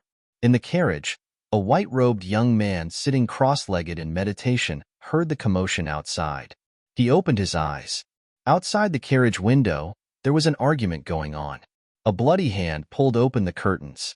Hey, who are you? The little magician driving the carriage only just realized that a reckless girl had gone around the back of the carriage and climbed into it. The girl was young, but she was very agile. In just a few moments, she had climbed into the carriage, which was more than twice her height. Get down. Your carriage has been requisitioned. Yun Shang did not care about the threat. She climbed into the carriage. This person must be obsessed with cleanliness. There was not a speck of dust on the carriage. The table and the tea set were all wiped clean. This was Yun Shang's first reaction when she entered the carriage. This person must be obsessed with white. The entire carriage was a world of white. It was whiter than any hospital Yun Shang had visited in her previous life. This was Yun Shang's second reaction when she entered the carriage. This person, Yun Shang's third reaction was, it was too unfair. How could someone look like this? The carriage was not big, but it was still spacious. Under the weak sunlight, a near-perfect face was reflected in Yun Shang's eyes. The creator was so amazing. He had actually put the world's most standard and beautiful accessories on the same jade-like, flawless face. This is my carriage. Not only the face, but even the voice was as pleasant as spring water. However, the owner of the voice had a strange expression. His amber eyes were a little mischievous. Outside the carriage, the pregnant woman's cries could be heard again. She must not be seduced by a man. Yun Shang pulled open the curtains and kicked the young man sitting in the carriage out. In their eyes, the high and mighty lord was kicked out like a ball. Lord Siming. The two children's faces changed in shock as they rushed forward. The young man in the carriage did not expect that a little girl would have such strength. The moment he was kicked out of the carriage, his body swayed and he stood up steadily. God knew that their Lord Siming was born with mysophobia. Not only did that dirty refugee sneak into the carriage, but he also dared to treat their lord like this. The young man brushed off the dust on his body. His handsome eyes fell on the pregnant woman and the little girl in the carriage. The pregnant woman was already exhausted. Because of the delay just now, her body was covered in blood. She was already exhausted and on the verge of death. The little girl who snatched the carriage stood on the carriage and pulled open the curtains. She instructed the villagers to carry the pregnant woman into the carriage. She nimbly chose two strong village women to get into the carriage. After a while, The curtains of the carriage were pulled down. The young man shook his head, as if he did not agree with the little girl's actions. Although it was just a quick glance, he could see that there was something wrong with the position of the woman's fetus. She probably would not be able to give birth. Lord Ximing, there's the aura of the beast blood cloud nearby, the less talkative of the two children said in a low voice. In the carriage, a woman got out anxiously. Village chief, it's not good. I'm afraid we can't keep it. The child is stuck and can't be born. When the village chief heard this, his old face turned ashen. He did not know what to do. The more talkative of the two children curled his lips. Who told you to snatch our carriage? Now, 2 lives are lost. The other child glanced at the young man. The young man did not speak. He wanted to see how that domineering little girl would solve this thorny problem. Miss, you can't do this. You'll kill someone. The other village woman in the carriage cried out in shock. The young man could not help but step forward and pull open the curtains. Chapter 62. The young man had just pulled open the curtains when another person was kicked out of the carriage. It was the village woman who had cried out in alarm just now. You, come up and help. Yun Sheng saw that the woman was making a ruckus and simply chased her out. She couldn't help with the delivery alone. The young man didn't speak much and was from the Dharma temple. He must be proficient in treatment and should be able to help by the side. Seeing that the young man was still hesitating, Yun Sheng ignored the blood on her hand and pulled him up. Hey, Lord. The talkative one of the two children almost fainted from anxiety. How could they, the Ximing, see such filthy things? Oh my God, that damned refugee. Once the young man got on the carriage, he saw Yun Sheng put her hand under the pregnant woman's body as if she was searching for something. Don't just stand there. Hold her hands and feet down and don't let her struggle. Yun Sheng was already covered in sweat. Her little hand kept searching for the place where the child was stuck. Based on her touch, she could feel that the child's neck was entangled by the umbilical cord. The young man could only brace himself and bear with the stench on his body as he held the pregnant woman's hands and feet down. After a while, the child was finally pulled out. However, the child's face was already pale. It was obvious that he had been suffocating for too long and had stopped breathing. Child, my child. The pregnant woman weakly called out from the side. It's too late, the young man said regretfully. He shook his head and couldn't help but take another look at the girl. Only then did he realize that she was only a child of 6 or 7 years old. However, what was with her serious gaze and her skillful hand gestures just now? Yun Sheng carried the baby and placed her hand on the baby's naked body. The baby's wet skin was cold and smooth, and his body temperature was dropping bit by bit. There was no breathing and no heartbeat. According to the standards of the boundless land, he was already a dead baby. She fell into silence. He will come back to life. Yun Sheng suddenly looked up and glared at the young man. Yun Sheng didn't hesitate. Using her index and middle fingers, she pried open the baby's mouth. Then, she pressed her hand gently on the baby's forehead and held his chin. She gently blew twice and then pressed on his chest in an orderly manner. Come to life. With every pulse, Yun Sheng's crisp voice accompanied her movements as she pressed the baby's chest again and again. Come to life. Your mother is waiting for you. Her hands were red from the pressure, but her eyes were firm and resolute. After a quarter of an hour, the baby's discolored body gradually regained its red color. His curled-up limbs also slowly softened. Yun Sheng picked up the baby and slapped its butt twice. Finally, wah-wah, cries could be heard from inside the carriage. Outside the car, the villagers all wept with joy when they heard the cries. A new life added a glimmer of hope to this village that had suffered so much. It also added a glimmer of hope to a broken family. Outside the carriage, the two boys were surprised. Could it be that Ximing had helped them? But before the great Ximing left, he had clearly warned the young Ximing that no matter what, he couldn't help anyone to change their fate.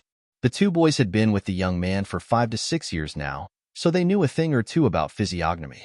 The woman just now had a deathly aura on her face, and her forehead was dark. She looked like she was about to die. If it wasn't for Ximing's help, she wouldn't have been able to come back to life. Don't just look. Take off your coat. The girl in the carriage and Si Ming alighted together.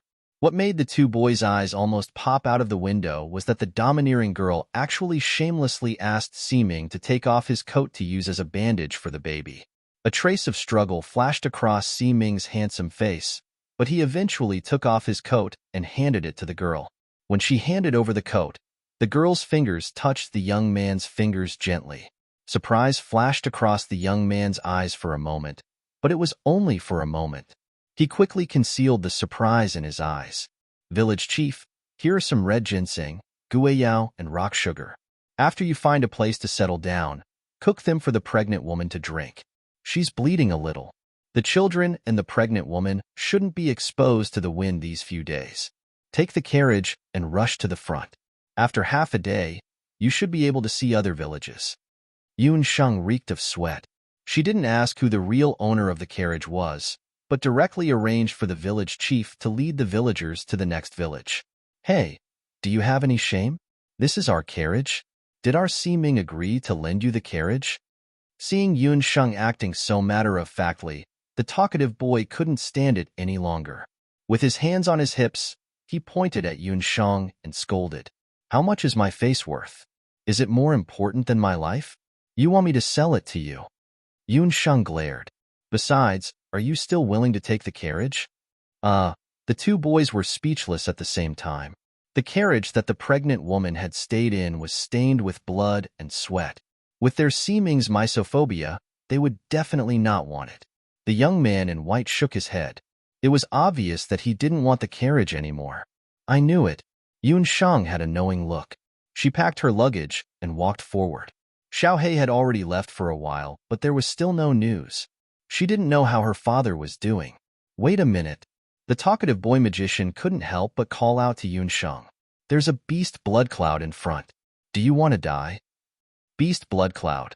Are you talking about the strange cloud that eats people?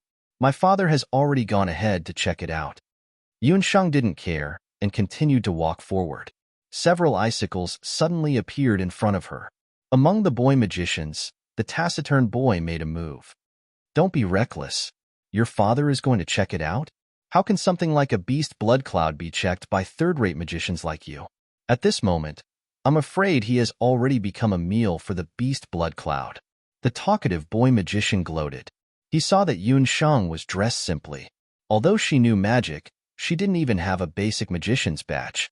He guessed that she was just a magician's apprentice who had just learned beginner magic not long ago.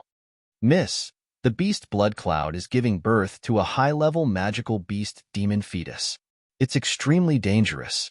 It's better if you don't go further. The young man in white suddenly opened his mouth and said. The two boys were stunned.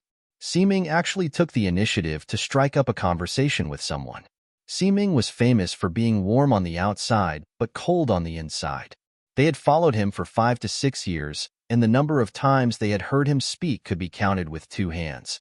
But today, he actually took the initiative to strike up a conversation with this girl. Yun Sheng could also see that these people were not ordinary. She suddenly realized that her father might really be in danger. Who are you people? At this moment, a loud beast roar came from the front. The ground in front of them shook and a huge magical beast energy rose from the ground like a tornado. The whole ground shook as if it had experienced a tsunami earthquake. Father! An ominous premonition arose in Yun Sheng's heart. She didn't ask any more questions. With a stomp of her feet, she shot forward like an arrow. The young man ordered. He and the 2 other magicians followed closely behind Yun Sheng and rushed to the village in front of them.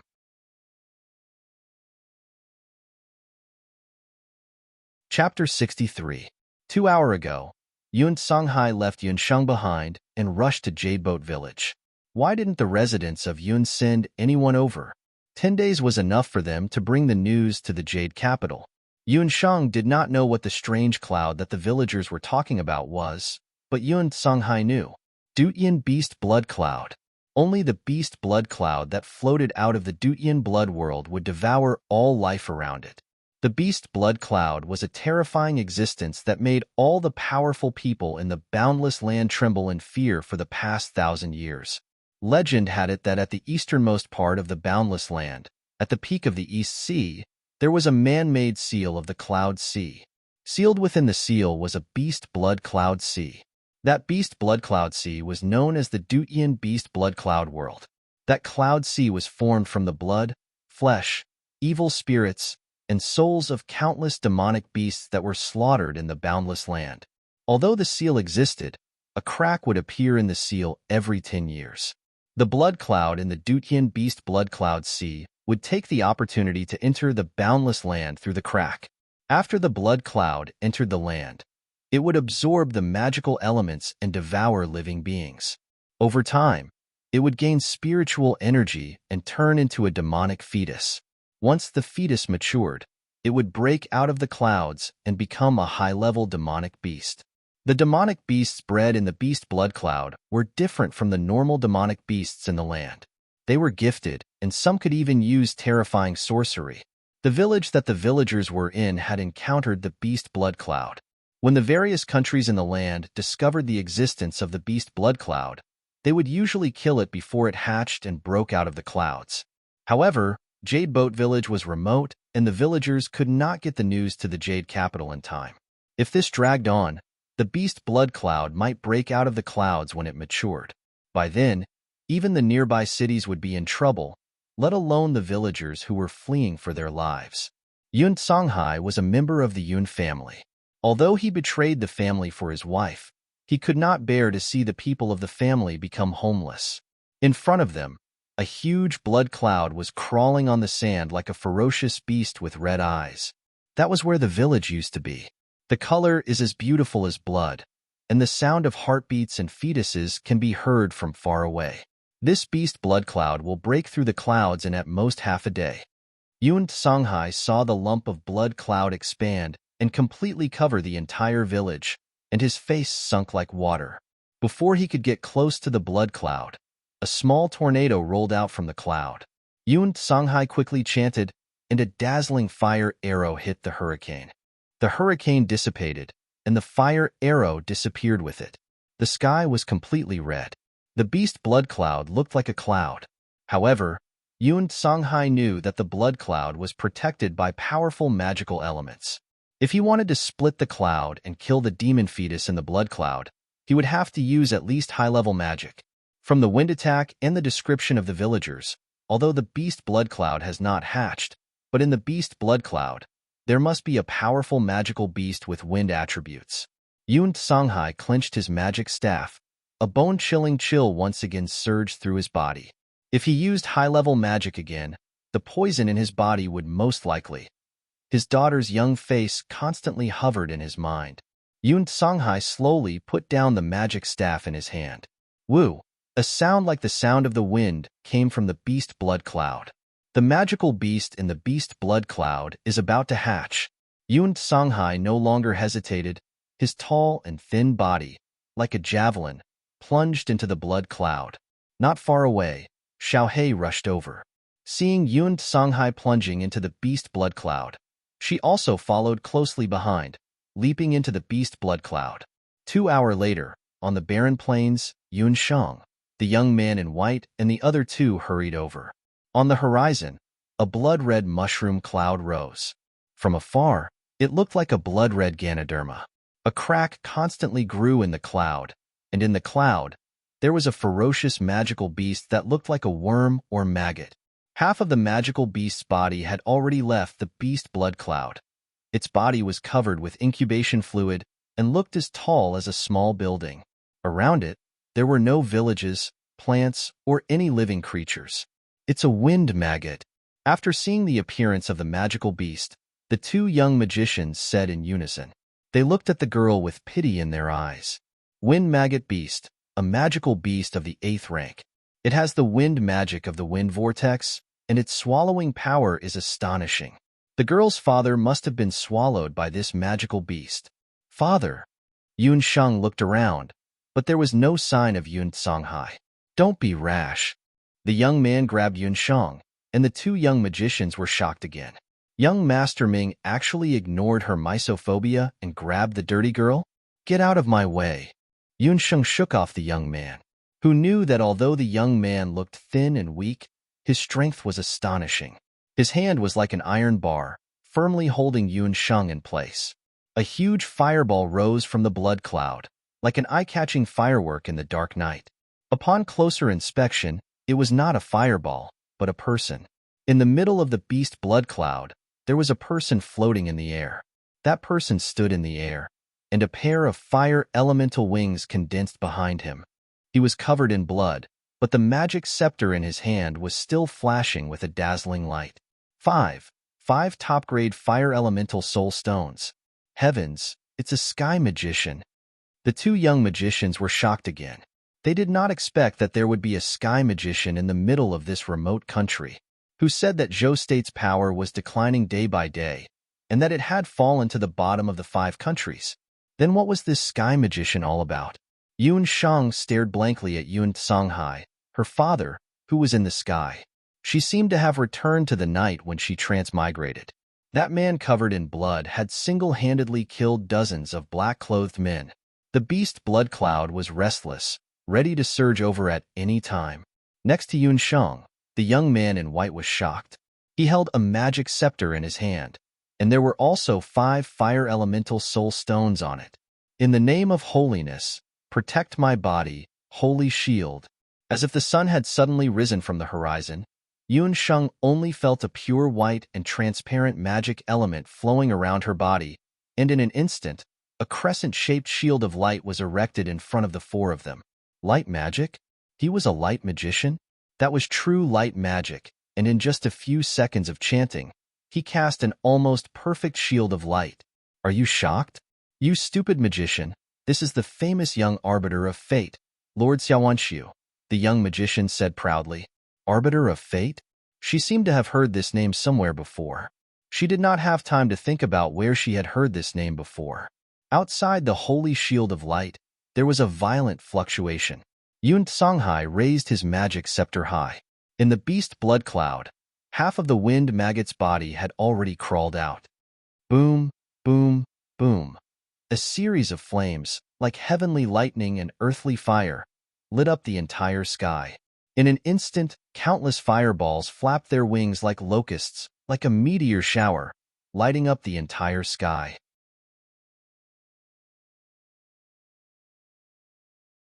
Chapter 64. Fire Esoteric Spell, Sea of Netherworld Flames.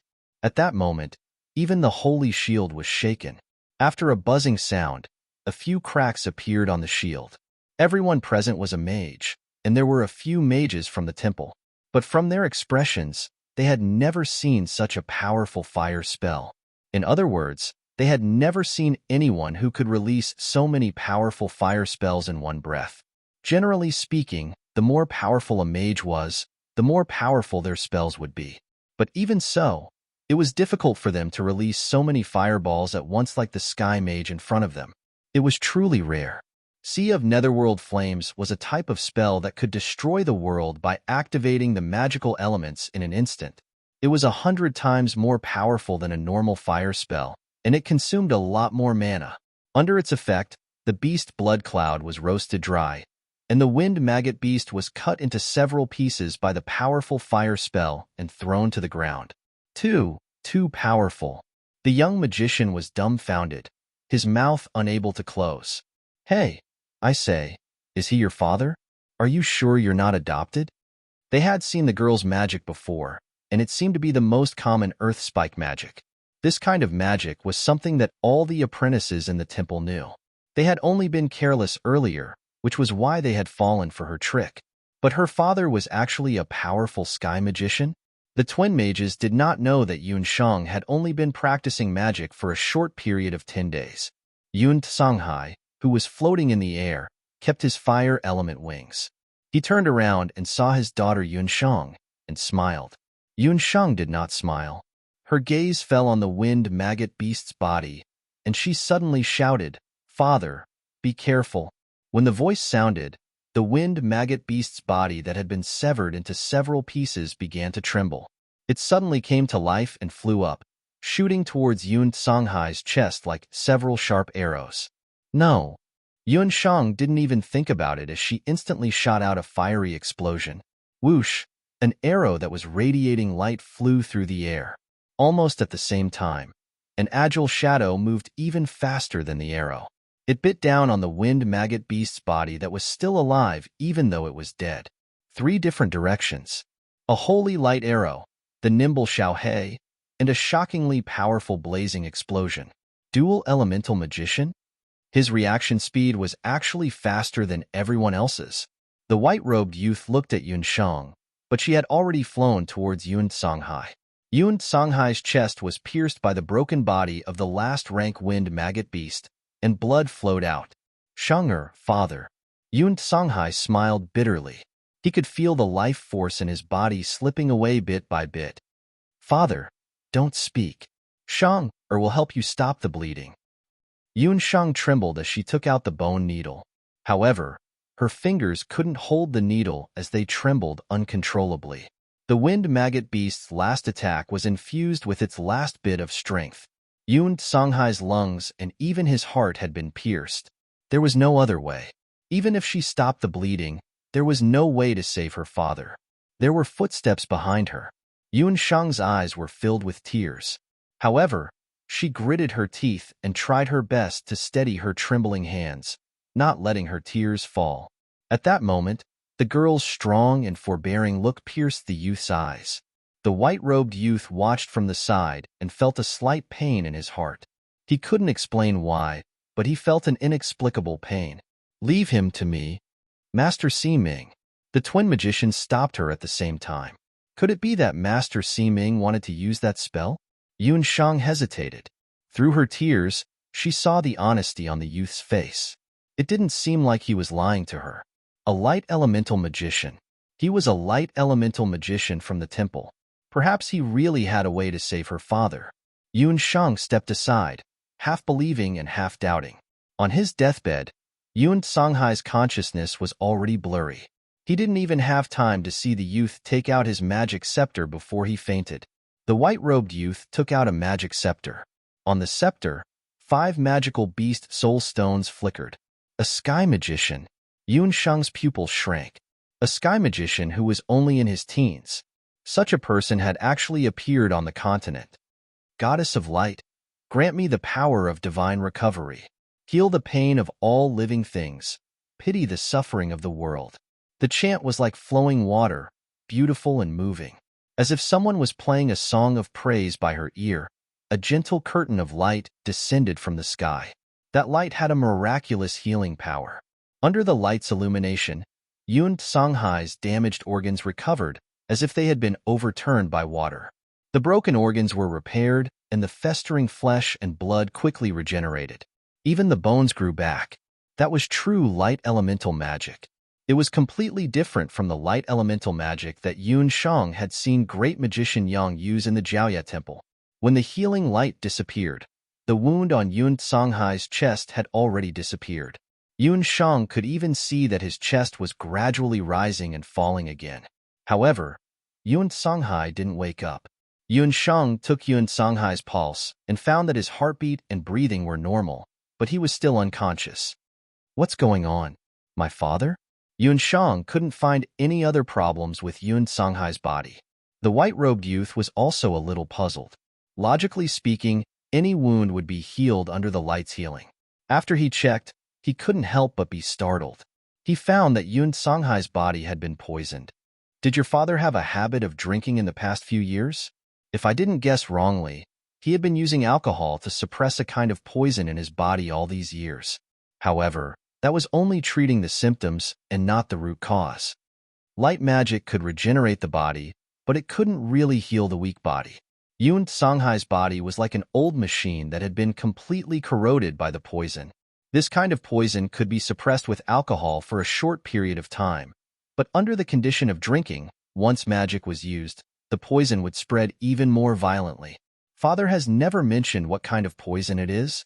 Could it be that even light magic can't cure it? Yun Shang didn't expect that the truth behind Yun Songhai's drinking was actually like this. This kind of poison, its power is that it can corrode the brain. With my current light elemental magic, I can't cure it. Being unable to cure the poison meant that Yun Songhai would be in a coma forever. The current Yun Songhai, in modern medicine, was equivalent to being in a vegetative state. In the eyes of the people in the boundless continent, a person who was poisoned by this kind of poison was basically equivalent to a dead person. However, the white-robed youth didn't say this truth in the end. He thought that after Yunsheng knew this news, she would be dejected and depressed. Who knew that after a moment of silence, she suddenly smiled brightly. Many thanks. At least father is still alive. I believe that one day, I will be able to find a way to cure him. I am Yunsheng. May I know your name?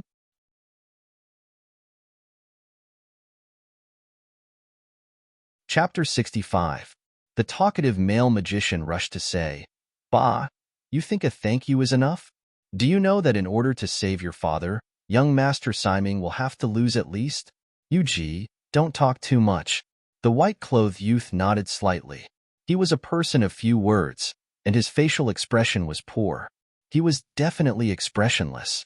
It was really a waste of his good looks. Fortunately, his words were concise and powerful, which was very compatible with his immortal-like temperament. I am Xiaowanshu, from the Dharma Temple. Saving him is just a matter of convenience. You don't have to be polite. As the white-clothed youth spoke, his gaze landed on the remains of the wind maggot beast not far away. Xia Siming. No wonder she felt that she had heard of his name before. The Xia Siming that the great magician of Qi City's Dharma Temple mentioned was actually him, the teenage sky magician, Xiaowanshu. She remembered this name. Miss Yun, can you give me the remains of this wind maggot beast? Xiaowanshu's face was slightly red. Although there were many branch Dharma temples on the mainland, such as Jiaoyi Temple and Qi City's Dharma Temple, there was only one true Dharma Temple. Although Yunsheng did not know the status of Siming in the Dharma Temple for the time being, there was no doubt that Xiaowanshu's status was very honorable. It was already a great honor for him to be willing to ask for it. This time, he was here for the Beast Blood Cloud. The magical beasts bred in the Beast Blood Cloud were extraordinary. All these years, the Dharma Temple had been working hard to kill the Beast Blood Cloud and collect the magical beasts in the Beast Blood Cloud. This wind maggot beast was killed by Yun Songhai. According to the practice of the Boundless Land, the masterless magical beasts belonged to the killer. Yun Songhai was unconscious, and the wind maggot beast should be under Yunsheng's control. That was why Xiaowanshu asked Yunsheng to give up the wind maggot beast. At this moment, Xiao He was sneakily holding a piece of the wind maggot beast's broken limb in its mouth. The magician called Yuji and Xiao He were confronting each other. A human and a dog. It was a funny sight. Yunsheng also noticed Xiao He's sneaky actions. Xiao He seemed to be particularly interested in high-level magical beast meat. This wind maggot beast was a high-level magical beast, and its meat was rich in magical elements. Unfortunately, Xiaowanshu had already asked for it. The people from the Dharma Temple had traveled thousands of miles just to reach this barren village. They would definitely not give up the remains of the wind maggot beast so easily. Xia Siming, you're too polite. You saved my father, so I'll give this wind maggot beast to you as a reward. Yunsheng helped Yun Songhai up. Her small body helped the tall Yun Songhai up. Xiaowanshu's eyes flashed slightly, and a certain part of his heart was touched. He suddenly asked, Where does Miss Yun want to go? The father and daughter's carriage was still parked not far behind. Let's settle father first, then think of a way to cure the poison. Yunsheng called out to Xiao He. Although Xiao He had the magical beast meat snatched from its mouth, it was not angry. It followed Yunsheng and helped to support Yun Songhai's body, sharing some of its little master's weight. There's no cure for this poison. Xiaowanshu wanted Yunsheng to give up on this idea. It can't be cured now, but it doesn't mean it can't be cured in the future. I've seen people with similar symptoms wake up. Besides, there's no disease in the world that can't be cured. As a doctor, Yunsheng had seen countless people grow old and die, but she had also seen many miracles in life. And those miracles required patience and perseverance. Supporting her father and leading Xiao He, Yunsheng walked forward resolutely. Young Master Ming, why didn't you tell them the truth about the poison in that person's body? The twin sorcerers besides Xiaowanshu, the talkative one was called Yuji, and the quiet one was called Umo. The one who spoke was the usually quiet Umo. You can see that it's not poison, but the beast blood curse of the Zao state. Yun Shang's figure had already disappeared into the distance, and Xiao Wenqiu felt a sense of loss. If she knows the truth, I'm afraid she won't let it go. That was why he chose to hide it. The Zhao state and the Temple of Dharma were inextricably linked, and he could not break the balance between the two for the time being. Young Master Ming, you're too kind. Her father must be an extremely evil person. Otherwise, the Zhao state wouldn't have placed a beast blood curse on him. She can't possibly fight against the entire Zhao state alone. Yu Ji pursed his lips. Their young Master Ming was too kind. The Zhao state and the Temple of Dharma had always prided themselves on punishing evil and promoting good. If they weren't evil people, they wouldn't use a curse as vicious as the beast blood curse. Life is unpredictable. I can't see through her fate, Xiao Wenqiu said calmly. What? There's a fate that even you can't see through? Xiao Wenqiu had the gift of the all-seeing eye since birth. He could see through a person's past and future with just simple physical contact. However, seeing through a person's fate was like saving their life. If he revealed too much, he would be punished by the heavens.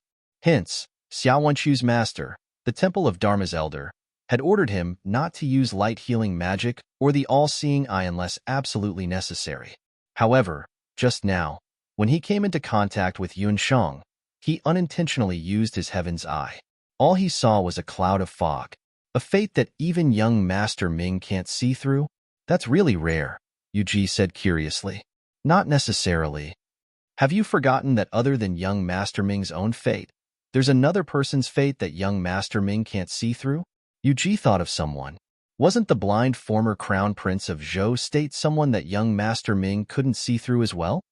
Speaking of which, I heard a piece of news from the Dharma Temple. A few days ago, the former crown prince who was confined in the cold palace was released. Yu Ji had a lively personality and loved to gossip. He was especially knowledgeable about the royal families of various countries. What's even more bizarre is that his eyes have recovered. What? You're saying that Yi Baiming, who even great Master Ming couldn't cure, has regained his sight? Even Yu Ji, who usually didn't care about such news, couldn't help but be curious after hearing this news. Xiao Wenqiu was also shocked. Could it be that there was a higher level of healing magic than the light magic that the Dharma Temple had? Presumably, after hearing this news, Master would also be very shocked.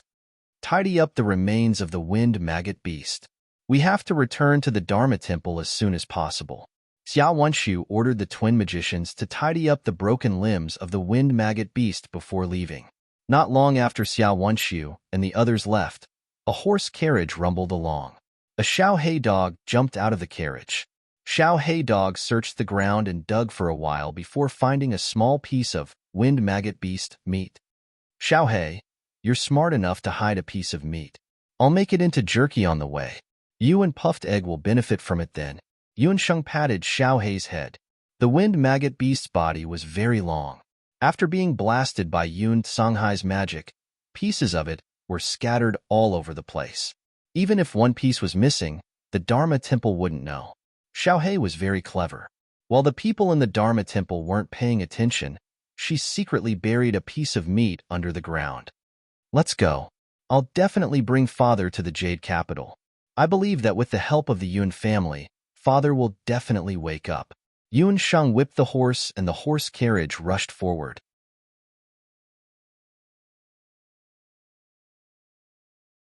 Chapter 66. Yujing City, the capital of Zhou State, is the largest city in the southwest region of the Boundless Continent. A few days ago, in the Imperial Firmament Hall of Zhou State, close to 100 civil and military officials were attending morning court. 1,000 years ago, the Great Zhou Empire was founded on martial arts, and martial arts had always been the foundation of the Great Zhou Empire. Therefore, in the morning court, there should be many military officials. However, in the past few years, because the number of martial artists in the Great Zhou Empire had withered, in the court, there was a situation where the civil and military officials each occupied half the sky. The civil officials were led by the newly risen Elder Qin and Scholar Zhao, while the military officials were led by Marquis Jia Yuan and the Marshal Saint General's estate. Reporting to Your Majesty, there are many waves of refugees in Zhou State, and we don't know how to settle them. The head of the civil officials, Elder Qin, stepped forward. The atmosphere in today's morning court was a little unusual. Order all the officials to settle the refugees in the vicinity and not to drive them away. Have you found out the cause of the waves of refugees? The ruler of Zhou State, Yichengtian, was in his prime and had a dignified appearance. This subject has already ordered people to investigate. It is caused by the beast blood clouds that have been very active in various countries in recent years. Wherever the beast blood clouds appear, it is difficult for humans and animals to survive. The area where the beast blood clouds appeared recently is Jade Boat Village in the central region, which is the territory of the Marshal Saint General's estate. This subject believes that the Marshal Saint General himself has an undeniable responsibility for the attack on his territory. Elder Chun pointed his finger at the Marshal Saint General, Yun Ba, who had been resting with his eyes closed. What he meant was that the Marshal Saint General didn't have enough supervision and couldn't even take care of his own territory. Elder Chin had a lot of prestige among the civil officials. The moment he finished speaking, a few civil officials stepped forward and started denouncing him. Yi Chengtian had a helpless expression. It's starting again. He glanced at the calm and composed Marquis of Jiayuan, as well as Scholar Zhao, who rejoiced in his misfortune. Marshal Saint General, Marshal Saint General. The civil officials spoke until their mouths were dry. However, they didn't expect that it was like punching cotton. After a long time, the Marshal Saint General, Yun Ba, didn't react. Only a light snoring sound could be heard. The snoring sound came from an old man in his 70s. The old man was tall, had a lion-like nose, tiger-like eyes, and a full face of white beard. He didn't look young at all. He was the famous Marshal Saint General of Zhou State, Yun Ba. In the entire Zhou State, old General Yun was probably the only person who dared to openly sleep in the imperial court. The Emperor of Zhou, Yi Chengtian, coughed heavily. Only then did Yun Ba's white beard tremble, as if he had just woken up from a dream. He said loudly, "If there's something to report, if there's nothing to report, court is dismissed. This official is old and cannot stand for too long. This official requests that this official withdraw from court early. May your majesty investigate this matter." With that, Yun Ba withdrew from the court. He left behind a group of civil officials, who could only stare at him helplessly. "Yun Ba, you old fool." Elder Chen was so angry that his beard was blowing and his eyes were glaring. However, all he could do was feel annoyed. After all, the Marshal Saint Old General was the martial arts master of several generations of emperors of Zhou State. Even the current princes of Zhou State were all personally taught by the old general. Although this old fellow had aged over the years, his prestige still remained. However, the Marshal Saint Old General's manor had been without a successor for many years. There was only a crippled son and a widowed daughter left in the manor. The Marquis of Jiayuan could only stand up. "Your Majesty, this official believes that we still need to send someone to capture the beast blood cloud. I heard that not only the temple, but even some bounty hunters have joined in the hunt for the beast blood cloud. It's rumored that the other countries are also searching for the beast blood cloud's whereabouts. This official believes that we should not fall behind in this matter." As the Dutian beast blood cloud became increasingly active, a rumor began to spread throughout the continent. It was said that the demonic beasts within the beast blood cloud had extraordinary magical powers. Its flesh and even soul stones had become rare items that martial artists and magicians would fight over. When the civil officials heard this, they sneered coldly. "Capture? You make it sound nice." The beast blood cloud appears, and its whereabouts are unpredictable. It's said that even the temple has only killed a small portion of the beast blood cloud. If the Marquis of Jiayuan and the Marshal Saint Old General have the ability to do so, you can send someone to capture it. The Marquis of Jiayuan fell silent. Needless to say, the beast blood cloud was a very dangerous demonic beast. The demonic beasts bred within it were all extremely powerful. It was said that the temple had only managed to kill them after sending out a sky-rank magician. Although the Zhou State did not lack martial artists who could compete with the beast blood cloud, most of them were outsiders who did not take orders from the imperial court. There were indeed a few hidden experts in the imperial court, but they were only responsible for protecting the imperial family and would never leave the imperial capital. Only a few military officials were left who could go on expeditions. The Marquis of Jiayuan only had one daughter and no son. As the commander of the Imperial Guards, he could not leave the capital. The Marshal Saint Old General was old and could not go on expeditions. For a moment, there was no one in the imperial court to send. Someone suddenly said, "It would be great if young General Yun was still here." Hearing this, Emperor Zhou and the Marquis of Jiayuan's expressions changed. The Marshal Saint Old General originally had 2 sons and 1 daughter. Young General Yun was referring to the Yun family's second young master, Yun Songlong. Everyone knew that the Yun family had 2 sons. One was a magician and the other was a martial artist. Due to tradition, the Zhou state had always had very few magicians. Yun Songhai was the youngest sky magician in the history of the Zhou state. Unfortunately, because of a woman, he cut off his relationship with old General Yun and was chased out of the Jade capital. Some people said that he died outside, while others said that he lived in seclusion. A talented sky magician would be a great help to the great Zhou country's national fortune. It was hard for people to estimate. After Yun Songhai left, the Yun family's second son had his arms crippled by the enemy on the battlefield and became a cripple. The Marshal Saint Old General's manor, which was originally known as the Empire's twin paragons, declined. Old General Yun also seemed to have aged 10 years in a day and could no longer be seen in the imperial court. In the blink of an eye, 10 years had passed. Even Emperor Zhou did not dare to mention Yun's matter in front of the Marshal Saint Old General. Reporting to the Emperor, Wushuan Limitless Martial School's vice schoolmaster, Zhang Li, requests an audience outside the hall. A eunuch walked in and broke the silence in the imperial court. Summon him. Wushuan Limitless Martial School was the #1 martial school in the Zhou state. Vice Schoolmaster Zhang Li must have come personally for the Blood Cloud Beast. A middle-aged man with broad eyebrows strode into the hall. Behind him stood a person. When he saw that person, Emperor Yun Chengtian of the Zhou state's hand, which was resting on the dragon throne, trembled. The officials in the imperial court were also shocked. It was him. It was him. What was he doing here? Emperor Yun of the Zhou state looked a little uncomfortable. He did not like this son of his ever since he was born, especially after he heard the prediction made by Elder Siming of the Dharma Temple. It's grand. No, it's Duke Baiming. The officials discussed. Dressed in black, the former crown prince of the Zhou state, Yi Baiming, walked into the Emperor Shao Palace. He was young and handsome, with a pair of gray eyes that looked disdainfully at the officials. As soon as he appeared, the officials were in an uproar. Even the Marquis of Jiayuan could not help but look at him. This was the blind prince who was rumored to have been confined in the cold palace and was the least favored. After Crown Prince Yi Baiming was dethroned, he was given the title of Duke Baiming.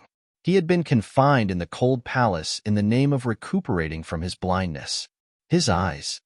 This was the first time the emperor and officials of the Zhou state saw Yi Baiming after so many years. His blind eyes were now shining brightly. Gray. After Yi Baiming regained his sight, the layer of fog that covered his eyes was also dispelled.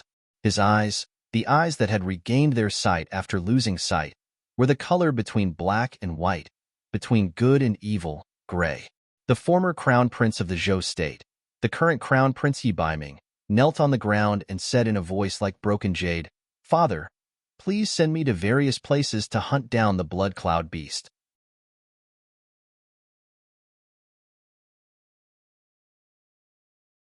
Chapter 67. Jade Capital was the most prosperous city in the western part of the boundless continent. It was close to Zhou River and had convenient transportation. There was a Dharma Temple, Hunter's Guild, Sky Beast Harbor, and Sea Dock. It was also the place where doctors and scholars from all over the country gathered. The local agricultural and commercial industries were flourishing. Every day, tens of thousands of foreigners would come here. This was also the capital of the strong. Magicians, warriors, and even summoners, which were rare on the continent, would appear in this area. Yun Shang and Xiao He brought the unconscious Yun Songhai to Jade Capital 7 or 8 days later.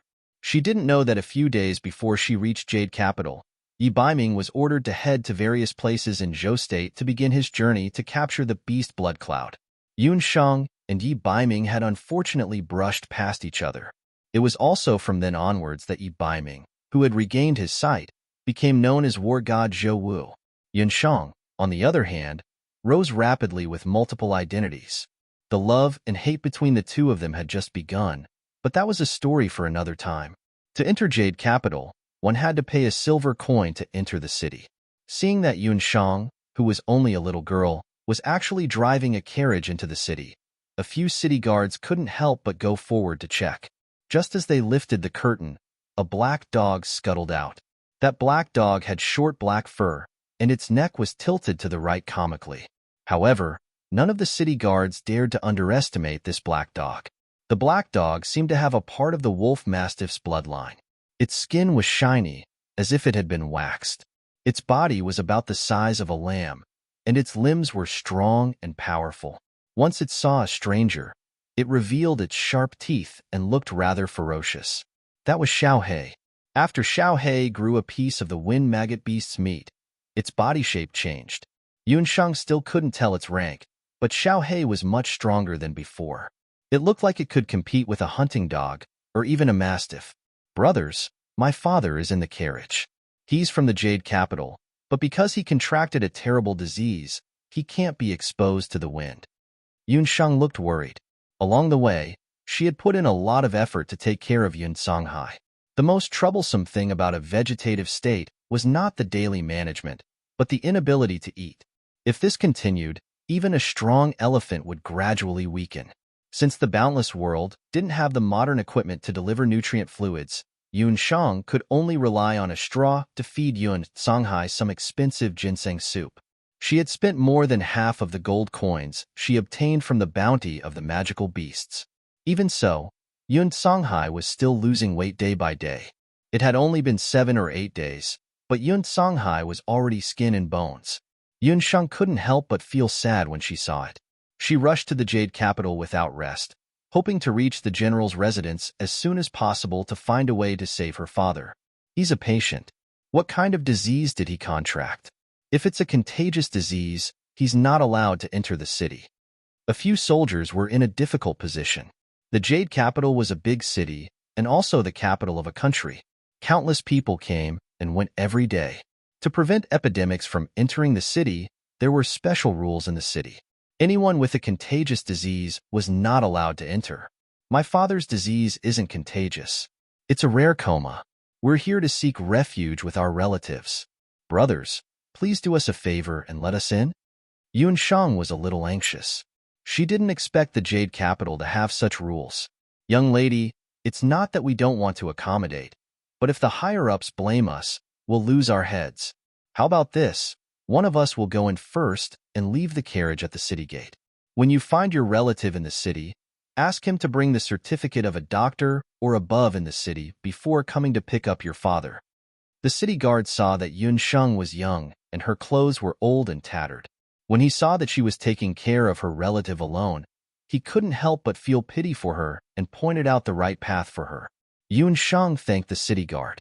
After settling the carriage, she ordered Xiaohei to watch over the carriage. She then asked the passers-by for the location of the Marshal Saint General's residence and sprinted over.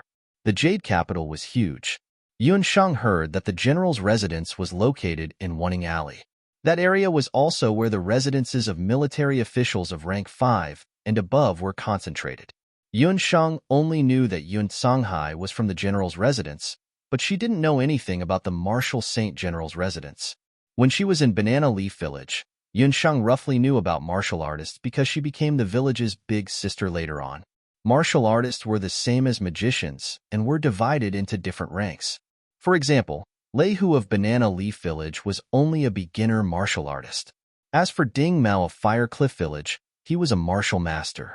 From beginner to higher ranks, martial artists were martial artist, martial artist, martial artist, martial artist, martial artist, martial artist, martial artist, martial artist, martial artist, martial artist, martial artist. The Yun family was called the Marshal Saint General's residence because there were 2 martial saints in the Yun family. Besides that, Yun Songhai's father, who was also Yunshang's grandfather, was also a martial saint. A martial saint was equivalent to a saint-level guardian king among magicians. In the entire Zhou state, there were no more than 3 martial saints. Among them, Old General Yun had been a martial saint for the longest time. Therefore, to the citizens of Zhou State, the martial saint general was like the Big Dipper. Yun Shang had never seen this legendary grandfather of hers before.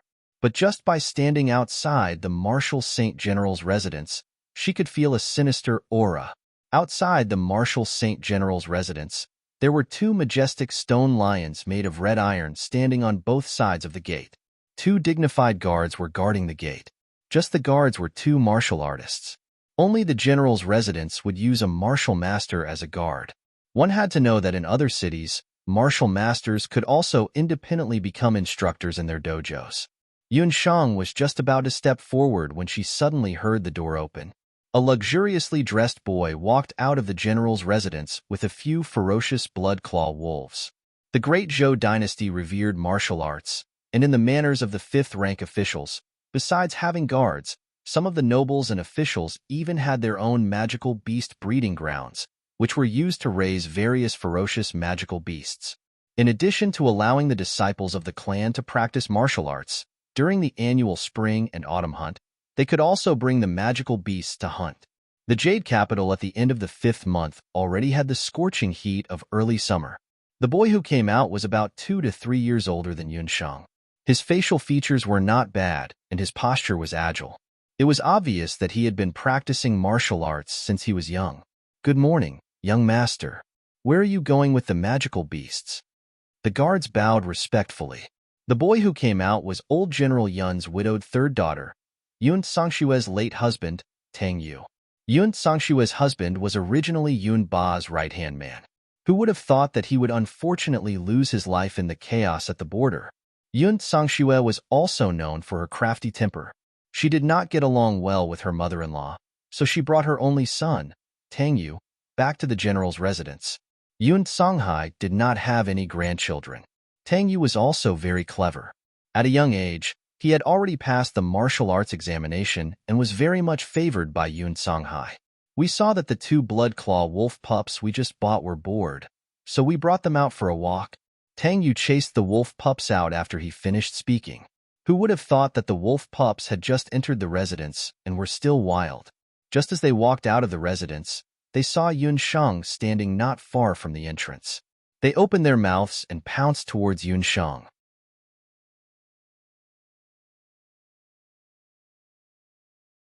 Chapter 68. Tang Yu, who grew up in the martial saint general's residence, had a domineering temper. When the two blood-claw wolves pounced out, he was shocked. However, when he saw that the wolf cubs were pouncing towards a little girl who was covered in dust and looked like a beggar, Tang Yu did not stop them. Instead, he clapped his hands and cheered, "Wolf Fong, Wolf Hammer, bite her to death." She was just a little beggar. Biting her to death was just a matter of a straw mat and a few stacks of paper money. Blood-claw wolves were magical beasts of the wolf clan that lived in tropical forests. They were born at the 3rd level. Even though they were just cubs, their claws and teeth were very lethal. Civilians who were attacked by them would die. For people who were not summoners, there was only one way to get close to magical beasts. That was to raise magical beast cubs since they were young. This way, when the magical beast grew up, it would become a battle pet. The difference between a battle pet and a summoner's battle beast was huge. Most of the battle pets could not evolve. However, in the Jade capital, there were still many officials who liked to buy some baby beasts for the safety of their descendants. This also caused the practice of raising battle pets in the Jade capital. It had become a popular and status symbol. Tang Yu's two blood-claw wolves were bought by his mother, Yun Sangshue. After he passed the martial master examination, the two blood-claw wolves had red fur and looked like balls of fire. They looked very adorable. Tang Yu took care of them daily and loved them very much. In Tang Yu's eyes, a trash-like beggar appearing in a place like Waning Alley was a kind of stain. When the guards saw this, they wanted to stop them. However, this little ancestor threatened, "Don't go up. Those are Wolf Fong's snacks. Whoever wants to save her will get out of the Martial Saint General's residence immediately." The Martial Saint General was getting older and no longer cared about the matters in the residence. Since the second young general was crippled, he was also depressed. Unknowingly, All the affairs in the residence fell into the hands of Yun Sangxue. Although the guards knew that it was wrong for battle pets to hurt people, they did not dare to go up when they thought of being chased out of the Marshal Saint General's residence and losing their jobs. Faced with this unexpected disaster, Yun Shang was thinking about how to go up and ask when she suddenly felt her eyelids twitching. She looked up and saw two hungry wolves pouncing towards her. Not far away, the well-dressed boy was cheering nonstop. Yun Shang felt a chill run down her spine. She suddenly realized that the child must be the young master of the general's estate. At such a young age, he was already so vicious. What a domineering general's residence! The eyes of the two Tier 3 wolf cubs were filled with greed, as if they had already tasted fresh human flesh. But just as they were about to taste the fat meat in their mouths, the short figure in front of them suddenly disappeared. Yun Shang slipped and dodged the two wolf pups. She grabbed the bone needle and quickly rubbed it on the wolf pup's waist. The two young wolves howled and fell to the ground. There was not a single wound on their bodies, but upon inspection, one would find a needle hole in their spine. Legend has it that wolves have copper heads, iron tails, and soft waists. Yun Shang had just pierced the two bone needles into the wolf pup's waists. She had opened up her second strange tendon, and with her current jade marrow skill, she could use it freely. The hidden needles were invisible, but one needle was fatal. The two Tier 3 wolf pups were instantly killed by her. But in the eyes of others, after she staggered and dodged, the two wolves suddenly fell to the ground dead. Outside the general's estate, Tang Yu was still clapping his hands as if he had been petrified. The guards were also very surprised. When they went up to take a look, the two wolf pups were already dead. "Damn beggar! You killed our wolves." Tang Yu flew into a rage out of humiliation. He did not care that he was in front of the general's estate and jumped in front of the little beggar with a fierce look on his face. "Ridiculous. It was your wolves that attacked me first. Besides, which eye of yours saw me kill them?" Yun Shang did not even look at Tang Yu, as if he was a pile of mud that was not worth her attention. "It was you. You lowly beggar. Do you know how much my wolves are worth? One wolf is worth 10 gold coins. Even 10 of your lowly lives are not worth it." Tang Yu saw that Yun Shang was young, but when she confronted him, she did not have the slightest intention to back down. He could not help but become even angrier. In their eyes, a dirty beggar was worthless. "Lowly lives? You can't afford my life," Yun Shang said as she took out her magician's badge and hung it in front of her lapel.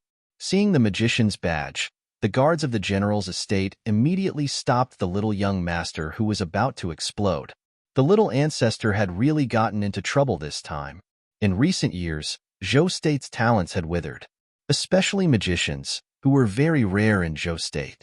In order to attract magicians from other countries and the periphery, Emperor Zhou not only established a magic academy, but also issued a law that all registered magicians and summoners were protected by the state's law. Those who hurt others without permission would be fined 50 gold coins and given 30 lashes. If the other party was a little beggar, the little ancestor could have just hit him and spent some money to settle the matter. But the other party was a magician and only 6 years old. A magician of this age was rare in Zhou State. If the temple investigated, the old general would definitely be furious. Yun Shang's sorcerer badge looked real at first glance. It didn't look fake. The guards explained the severity of the matter, especially when he heard that she would be whipped. Tang Yu's face also changed. He was not old, but after all, he was a descendant of a general, so he was most familiar with military law. "What should I do? Who knows she's a magician? Don't all magicians wear their badges on their chests and swagger through the streets like peacocks?" Tang Yu secretly muttered in his heart. But on second thought, what was there to be afraid of? At most, he could just use money to get rid of her. Tang Yu took out his money bag, who knew that just as he was about to take out some money, his vision turned black. Slap, slap, slap. Like a string of firecrackers exploding, Yun Shang slapped him 3 times in a row. Tang Yu's face, which could still be considered pretty, was now like an inflated balloon, swollen and red. It was a tragic sight. He was stunned by the beating. Even his own mother had never hit him like this before. Yun Shang's movements were extremely fast. After she was done, Tang Yu finally reacted. The guards were also dumbfounded. Little bastard. You dare to hit me. I'll kill you. Tang Yu pulled out a dagger from his waist and thrust it towards Yun Shang. Little bastard. Who are you calling a bastard? My name is Yun Shang. I have a name and a surname. I'm Yun Songhai's daughter. You scolded me as a little bastard. That's equivalent to scolding the entire general's household, including your 18 generations of ancestors. Yun Shang's face was full of arrogance, her black, jade-like eyes emitting an intimidating dark light at that moment. At this time, a well-dressed woman accompanied by two well-dressed servant girls came out, just in time to witness the scene of Yun Shang teaching Tang Yu a lesson. After hearing Yun Shang's words, the well-dressed woman's expression suddenly changed, and the servant girls beside her were also astonished.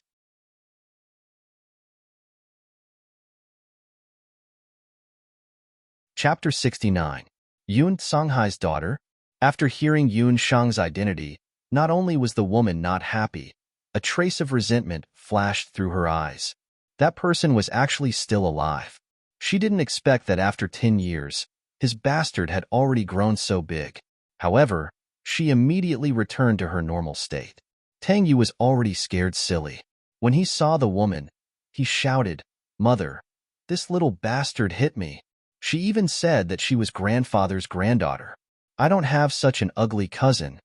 Yun Shang couldn't help but feel angry when she was described as an ugly girl by a pig. However, she also guessed the identity of this woman and Tang Yu. The daughter of the Marshal Saint General's estate, Yun Songxue, who temporarily lived in the general's estate as a widow after marriage. She could be considered Yun Shang's third aunt. However, Yun Shang didn't have a good impression of Yun Songxue at first glance. Yun Songxue didn't have any resemblance to her father, Yun Songhai. Her appearance wasn't bad and her figure was elegant. However, her slightly upturned eyes made her look a bit mean. Yun Songxue looked at Yun Shang with disgust, then looked at her son's face with heartache. Damn bastard. How dare you hit her precious eggs? She was also Yun Songhai's daughter. Humph, they did look similar, but she would never let Yun Songhai's daughter take half a step into the general's estate. Everything in the general's estate belonged to her. You just said that you are Songhai's daughter? What proof do you have, and where is Yun Songhai? Yun Songxue raised her eyelids slightly and only glanced at Yun Shang from the corner of her eyes. She clearly didn't put her in her eyes. Father is sick and is still outside the city. I want to invite. Although Yun Shang didn't like Yun Songxue, considering Yun Songhai's condition, they couldn't delay, so they could only reply. Impudent. He actually dares to return to the general's estate. Men, do you still remember what the old general said? If we meet Yun Songhai and his bastards, what should we do? Yun Songxue was a ferocious woman from a family of generals. When she spoke, she had the aura of the old General Yun Ba, a martial saint. She was already a martial ancestor. The guards looked at each other. Under Yun Songxue's forceful gaze, one of them had no choice but to step forward. The old general said that if Yun Songhai brings his son back to the Fu, he must bow 3 times and kowtow 9 times. He must bow and apologize to the ancestors of the General Fu before he can kneel and enter the Fu. What else? What if Yun Songhai and his bastard son don't keep their word? Yun Songxue comforted his son, Tang Yu. His eyes were filled with schadenfreude. If they don't obey, they will be beaten to death. Even if they die, they won't be allowed to take a single step into the general's estate. After the guard finished speaking, he looked at Yun Shang with pity. This girl was young, but she had reacted quickly when facing the blood-clawed wolves. She was also a sorcerer. It was very likely that she really was the daughter of the young General Yun who had left home. Bow 3 times and kowtow 9 times. Beat to death. These words were deeply engraved in Yun Shang's mind. She remembered her father's increasingly thin body and the humiliation of the mother and son in front of her. All right, Yun Shang. Today you refuse to enter the Fu. In the future, when I, Yun Shang, am successful, I will let you have a taste of what it means to be beaten to death and bow 3 times and kowtow 9 times. Yun Shang didn't have much affection for the general's estate. She also didn't covet the glory and wealth of the general's estate. Since the general's estate couldn't tolerate them, she definitely wouldn't seek humiliation. Yun Shang turned around and left Wanting Alley without looking back. Yun Sangxue only felt that Yun Shang's words had a hidden sharpness. Being stared at by her pitch-black eyes, she felt a chill down her spine. Yun Sangxue secretly gave a look to the maidservant behind her, and that maidservant quietly followed her. I don't want anyone else to know about what happened today, Yun Sangxue warned the two guards. The guards could only nod their heads in agreement. After Yun Shang left Wanting Alley, she heard a series of footsteps behind her. She didn't need to turn around to know that Yun Sangxue must have secretly asked someone to follow her. Yun Sangxue didn't seem to be a kind person. She definitely couldn't reveal her and her father's whereabouts. Yun Shang quickened her steps. She had a 5-elemental Dharma spirit in her body. She secretly circulated the wind elemental magic and shuttled through the streets and alleys of the Jade Capital, shaking off the maidservant who was tailing her. However, it was Yun Shang's first time in the Jade Capital, and she unknowingly took a detour to a dilapidated street. This street was like a completely different world from the Marshal St. General's residence. Although they were both located in the Jade Capital, there was a huge disparity between the rich and the poor. This street was narrow and dilapidated, and the shops on both sides were completely deserted. Yun Shang suspected that the people from Wanting Alley would never come to such a place in their entire lives. There's actually a clinic nearby? Yun Shang couldn't obtain the recognition of the general's residence, which also meant that her idea of getting a doctor from the general's residence to prove that her father wasn't infected with the plague had failed. She had no choice but to find a local doctor in the Jade Capital to issue a certificate before she could bring her father into the city to seek treatment. After taking a few steps, Yun Shang saw the words "miraculous hands, guaranteed to cure all diseases" hanging in front of her. However, there was another board hanging at the entrance of the clinic. There were a few lines of crooked words written on it. As she continued reading, Yun Shang didn't know whether to laugh or cry. On the small board, there were words issued on behalf of all kinds of certificates, including the treatment of infertility and all kinds of gynecological diseases. This was almost exactly the same as the unlicensed Xiao Hei clinics in the modern world. She wondered if the doctor who issued on behalf of the clinic had the qualifications to be a doctor. With a doubtful heart, Yun Shang turned into the clinic. It was an extremely simple and crude clinic. There were only a few medicine cabinets and a table of uneven height. A lean man was sitting in the medicine cabinet, half asleep. He must be the owner of this clinic. May I ask if you can help me issue a certificate for the plague? One of my relatives wants to enter the city, but because he's severely infected, the city guards won't allow him to enter. After Yun Shang finished speaking, the man at the counter didn't respond for a long time. May I ask? Yun Shang walked forward and took a closer look. She realized that the man had fainted. Not good. Yun Shang hurriedly helped the man up. After looking at him for a while, she couldn't help but smile bitterly. How was this person sick? He clearly hadn't eaten for many days and had fainted from hunger. Yun Shang had no choice but to take out the dry food she carried with her. She also took out some water to feed the unconscious doctor. Unexpectedly, just as she took out the dry food, the lean man at the counter smelled the fragrance of the food. He immediately jumped up and wolfed down the dry food in her hands. He said while eating, "Finally, someone came. I'm starving to death. What kind of certificate do you want?" "A certificate to enter the city, right? Tell me your name, age, and illness. 5 silver coins for a certificate. It will take effect on the same day."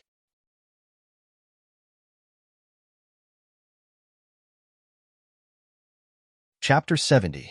Since she had come to the Jade Capital, and this was also the hometown of her father, Yun Songhai, Yun Shang planned to settle down first.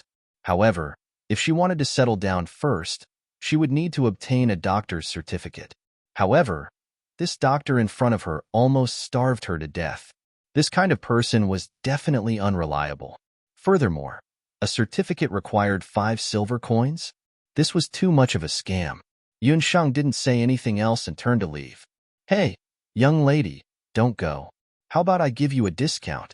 4.5 silver coins?" The lean man saw that the meal ticket that he had painstakingly delivered to his door flew away and became anxious. This is considered the lowest price in the entire city. If you go to other medical centers, you won't even be able to enter. Yun Sheng stopped in her tracks. The Jade Capital was under the feet of the Emperor, and every inch of land was worth its weight in gold. Those who could open medical centers in the city weren't ordinary people, and the price of treatment was even more imaginable.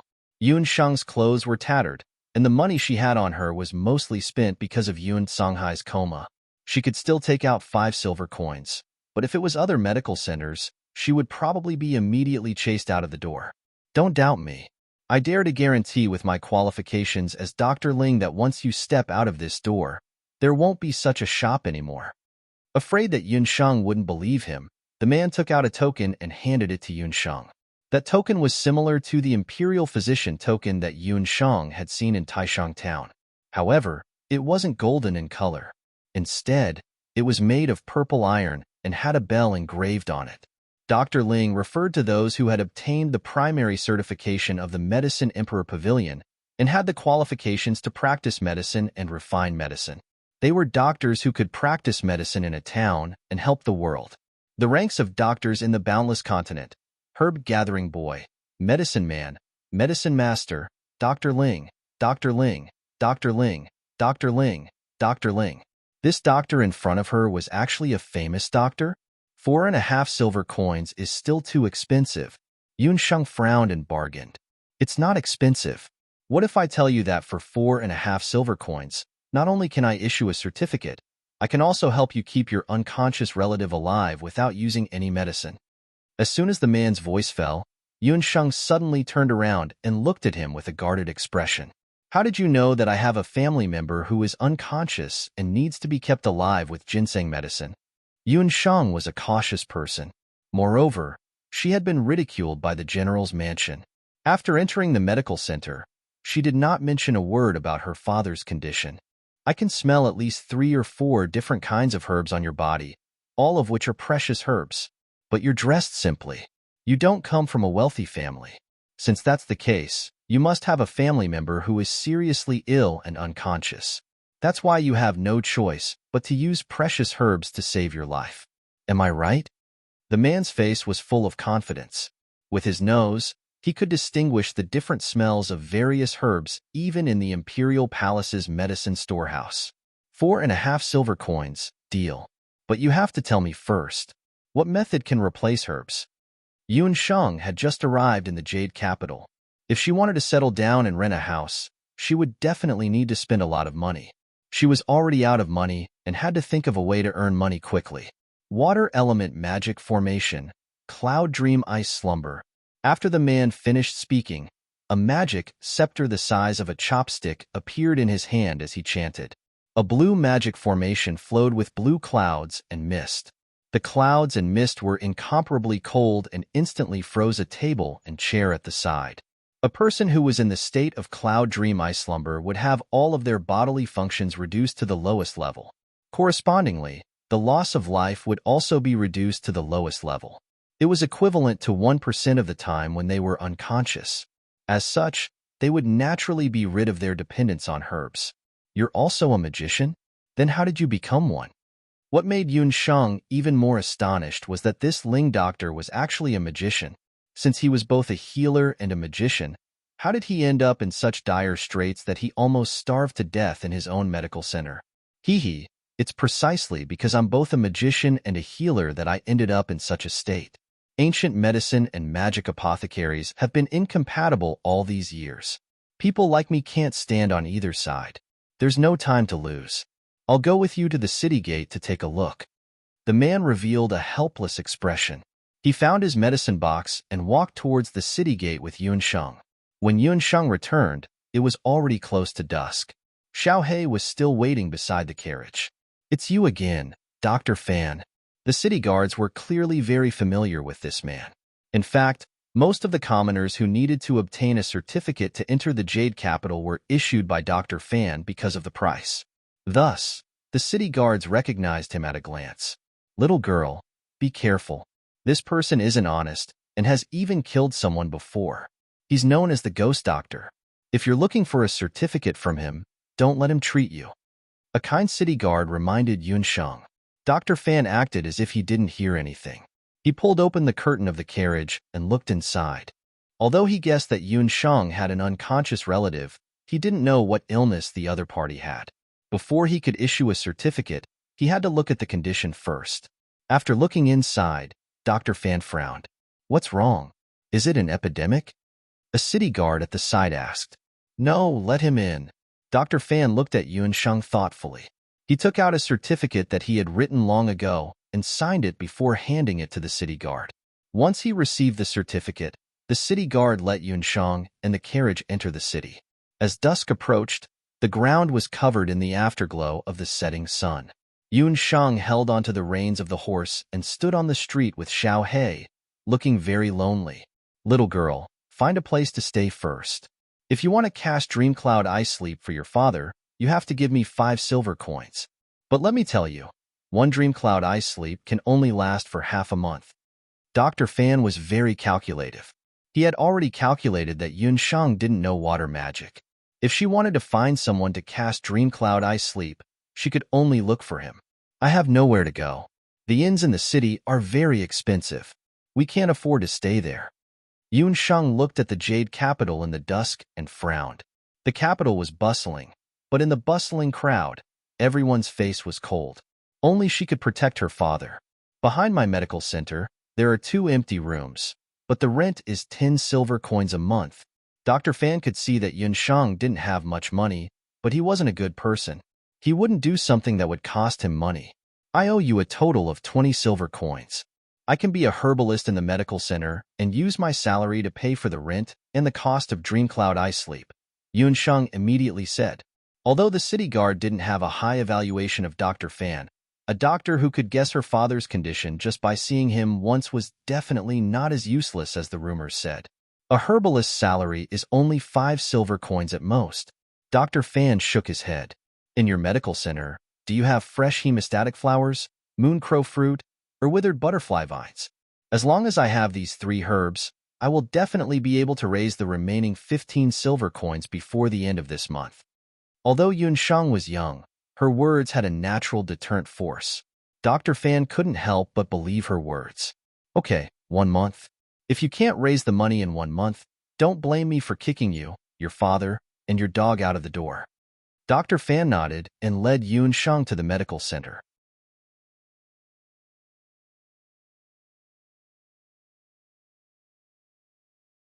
Chapter 71. After returning to the medical center, Yun Shang noticed that there was a courtyard behind the small medical center. The courtyard wasn't big.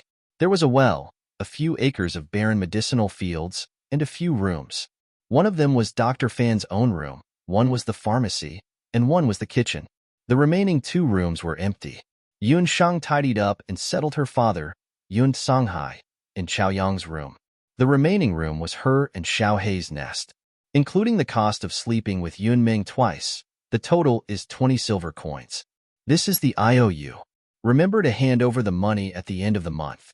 Also, the herb gatherers here will take care of your 3 meals, but the money for your dog's meals isn't included. You get up at 6 o'clock every day, tidy up the medicinal herbs in the medical center, cut the herbs, and dry them.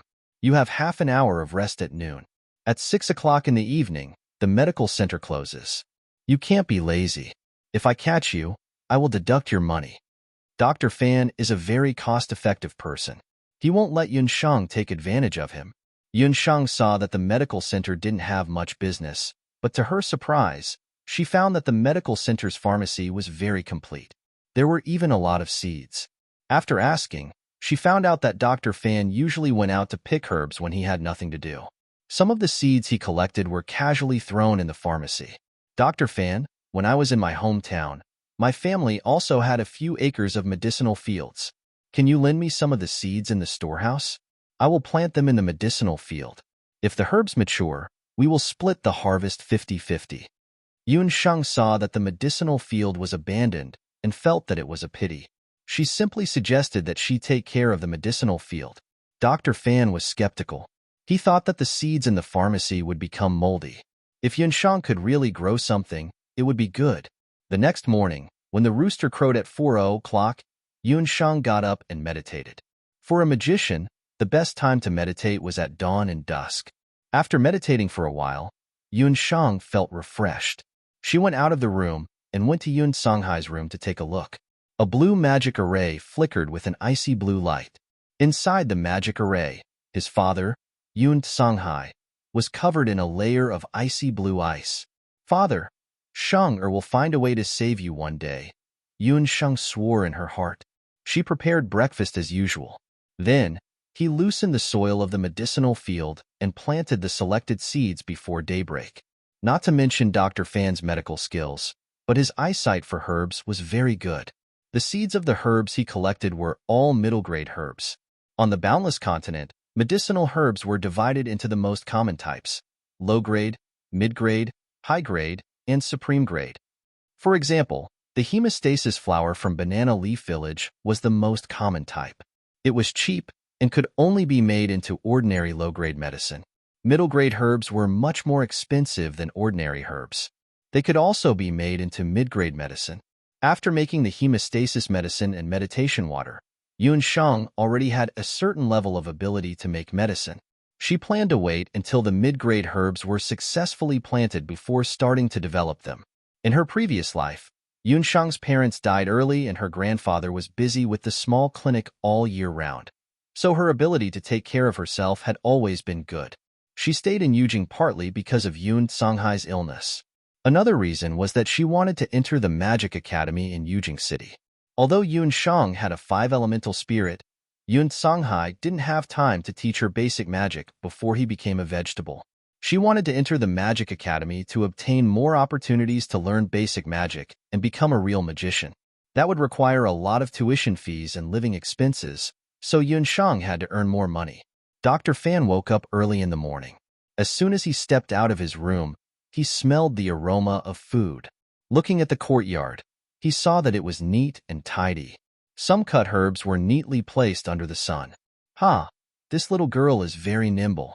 Unfortunately, no matter how nimble she is, she won't be able to save her father.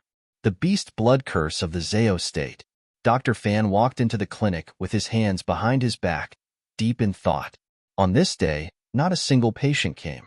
Dr. Fan spent most of his time napping on the counter. Around noon, Yun Shang had half an hour of free time. She notified Dr. Fan and left the clinic. She ran towards the busiest street in the city and shuttled through the streets of Yujing City. The sun was shining brightly. Yun Shang ran all the way here, her face bright red from the sun. These hemostasis medicine were made by Yun Shang when she was in Banana Leaf Village. The 3 bottles of qi-gathering elixir and meditation water were also made on the way here. Yun Shang planned to sell these finished medicines to raise some money. Seeing that there was not much time left, Yun Shang could only pick up the medicine bottles and choose a clinic on the northernmost side of the street. "Sell medicine? Are you qualified to be a medicine man?" The doctor at the clinic saw that Yun Shang was just a little girl and couldn't help but be suspicious. "I was a herbalist at the Dharma Temple.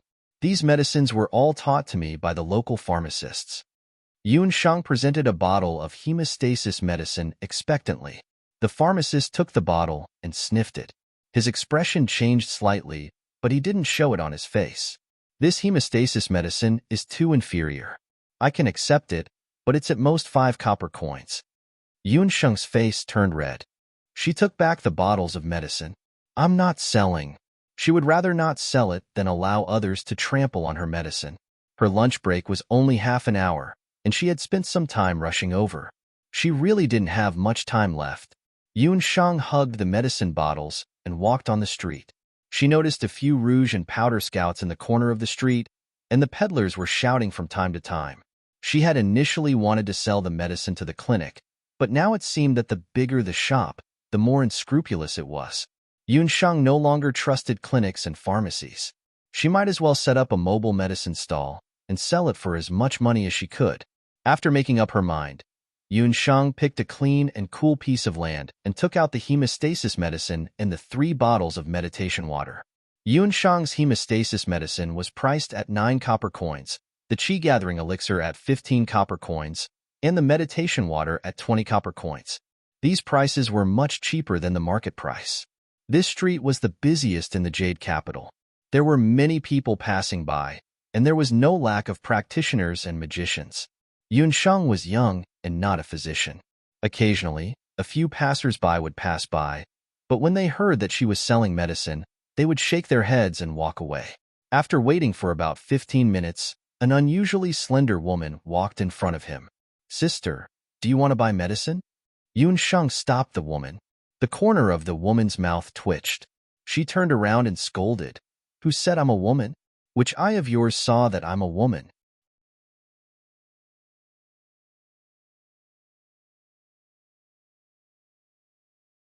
Chapter 72. All the hunters in Jade Capital knew that the C-grade bounty hunter Wanren Xiao hated being mistaken for a woman the most. He was a real man. A real man? However, he had an oval face that was more attractive than a woman's. His facial features were as clear as a painting, and his skin was fair and transparent as if water could be squeezed out with a pinch. It was said that it was because he was too beautiful that he once went to the largest brothel in the city to have fun with a few hunting soldiers. He was treated as the top courtesan of the brothel by a third-rank official who was so drunk that his eyes were bleary. That third-grade official was also drunk and superstitious, and he shouted that he wanted to redeem his freedom. When Wanren Xiao heard that, he went berserk on the spot. He skinned that third-grade official and hung him at the entrance of the brothel. He even cut off all the protruding parts of his body. This matter was blown out of proportion, and the whole Jade Capital knew about it. That third-grade official's family wanted to take revenge, but after asking around, they found out that Wanren Xiao was the younger brother of imperial concubine Wanren, who was favored by the emperor of Zhou State. He was also a C-grade bounty hunter of Zhou State's Hunters Guild, so the matter was left unsettled. Since then, no one in Jade Capital dared to say that he looked like a woman in front of Wanren Xiao. People called him Wanren Yuxia behind his back. Who knew that Wanren Xiao would be stopped by Yun Sheng when she was walking on the street? Yun Sheng was also shocked. When she looked carefully, she saw an obvious Adam's apple on the person's neck. She complained in her heart that the sun was too strong. It was all Yun Sheng's fault. It was really a big misunderstanding. Wanren Xiao was about to chop the guy who called him sister into pieces when he saw a little girl standing not far away. The little girl was small and had a pair of black eyes. She was looking at him pitifully. "Little thing, were you calling me just now?" Wanren Xiao looked like a pretty little girl, and she was very likable. When she smiled, there were two little dimples on her cheeks. The little girl squatted at the corner of the street. Under the sun, she looked very pitiful. Wanren Xiao's expression softened, and he put away his yaksha face. "Little thing. Damn it, I used to be called a little wildcat, and now you're calling me a little thing. I'm older than you. All right." Yun Sheng's heart exploded, but she still looked harmless and obedient on the surface. "Good-looking big brother, from your appearance, you must be a very powerful hunter, right? Do you want to take a look at my hemostatic agent? It's very affordable, only 9 copper coins." Yun Sheng's words made Wanren Xiao feel very comfortable. Wasn't she referring to him when she said that he was a very powerful hunter? "Little girl, your mouth is really sweet. However, your big brother only uses high-grade goods. The hemostatic agents that I usually use are specially provided by the Imperial Medicine Pavilion. As for your hemostatic agent..." Wanren Xiao saw Yun Sheng's face fall and couldn't bear to see her like this. He casually picked up a bottle of hemostatic agent. As soon as the smell of the hemostat wafted out, Wanren Xiao let out a soft cry of surprise. The quality of this hemostatic medicine wasn't bad, and it wasn't too far off from the Medicine Emperor Pavilion's Hemostatic Emperor. A bottle of Hemostasis Emperor cost 3 silver coins. His name was Wanren Xiao, not Wendatu. "Wait a minute, are these bottles of meditation water? I'll buy them all. How much are they?" "You calculate." Wanren Xiao was very casual and didn't pay attention to the production of medicine like the average person. He felt that Yun Sheng's hemostatic agent was good, so her other medicines must be good as well. He might as well buy them all at once. Yun Sheng's hemostatic agent, meditation water, and qi-gathering elixir were sold for a total of 6 silver coins. Seeing that Yun Sheng was about to leave, Wanren Xiao stopped her. "My name is Wanren Xiao. In the future, you don't have to sell your medicine on the streets. There are too many people around here. In the future, if you have medicine, send it to the Wanren residence in Chonglin Alley. If I'm not around, just give my name and give the medicine to the housekeeper." Yun Sheng hurriedly nodded. Seeing that it was getting late, she hurriedly ran to the medical hall. Wenren took the meditation water and walked into a restaurant not far away. He had invited a few hunters to drink in the restaurant. As soon as he entered the restaurant, he heard a high-pitched voice call out, "Big sister, do you want to buy medicine?" When Wenren heard that, he clenched his fists without hesitation. Crackling sounds like beans popping could be heard from his fists. "Honorable hunters, please do us a favor and don't fight in the restaurant." When the restaurant's manager heard that, he was so frightened that he hurriedly lay on the ground. Wenren didn't become a C-rank mercenary by relying on his looks. His own strength was not a problem, and he was already a martial venerable. He threw a punch at the person who had spoken. That person was already prepared, and the snake-shaped magic scepter in his hand buzzed. Mid-level magic, marsh technique. The ground under Wenren's feet immediately turned into a muddy marsh. Pairs of muddy hands reached out from the marsh and grabbed Wenren's legs. Wenren's beautiful face was full of disgust as she shouted at the female magician opposite her, "Tomboy, is your brain soaked in water? Why don't you take a look at yourself? You're old enough to be my great-grandmother. How dare you imitate a little girl and call me big sister? Disgusting." Unlike Wenren, the female magician was uncouth and roughly the same height as Wenren. When she heard Wenren's words, she was so angry that her eyes almost popped out. "Wenren, I'm only a month older than you. What do you mean by old enough to be your great-grandmother?" "Enough. Wenren, Nan Yin, the two of you have to fight every time you meet. We're all in the same hunting team. Sit down and discuss the assessment of the hunting team." With a roar, several purple lightning flashes drilled out from the ceiling of the restaurant. With two rumbling sounds, the lightning flashes exploded in front of Wenren and the magician one after another. The two of them stepped back and glared at each other in dissatisfaction. The one who spoke was a big man with a dignified appearance. He was 2 meters tall, and his whole body was covered with muscles. The most terrifying thing was that he had a magic scepter on his waist. Fengque, a dual cultivator of magic and martial arts, a C-rank hunter. He was a warrior at the peak of revered martial artist and a magician at the level of lightning master magician. He was also the captain of the Soaring Phoenix hunting team. He picked up Wenren and Mu Yin and threw them on their seats. The two of them looked like obedient babies as they sat there without uttering a word. Wenren smiled. "Boss, don't be angry. Look, I bought a few bottles of good stuff. I can guarantee that compared to the Medicine Emperor Pavilion's meditation water, the effect is much better. Keep bragging. Who doesn't know that the Medicine Emperor Pavilion's meditation water is the best quality in the continent? You dare to buy medicine from a 6 or 7-year-old girl? Wenren, your brain must have been kicked by a mule." Mu Yin couldn't help but mock.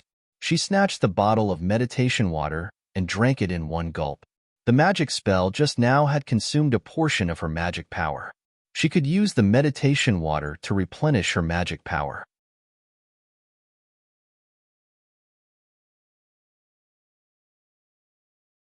Chapter 73.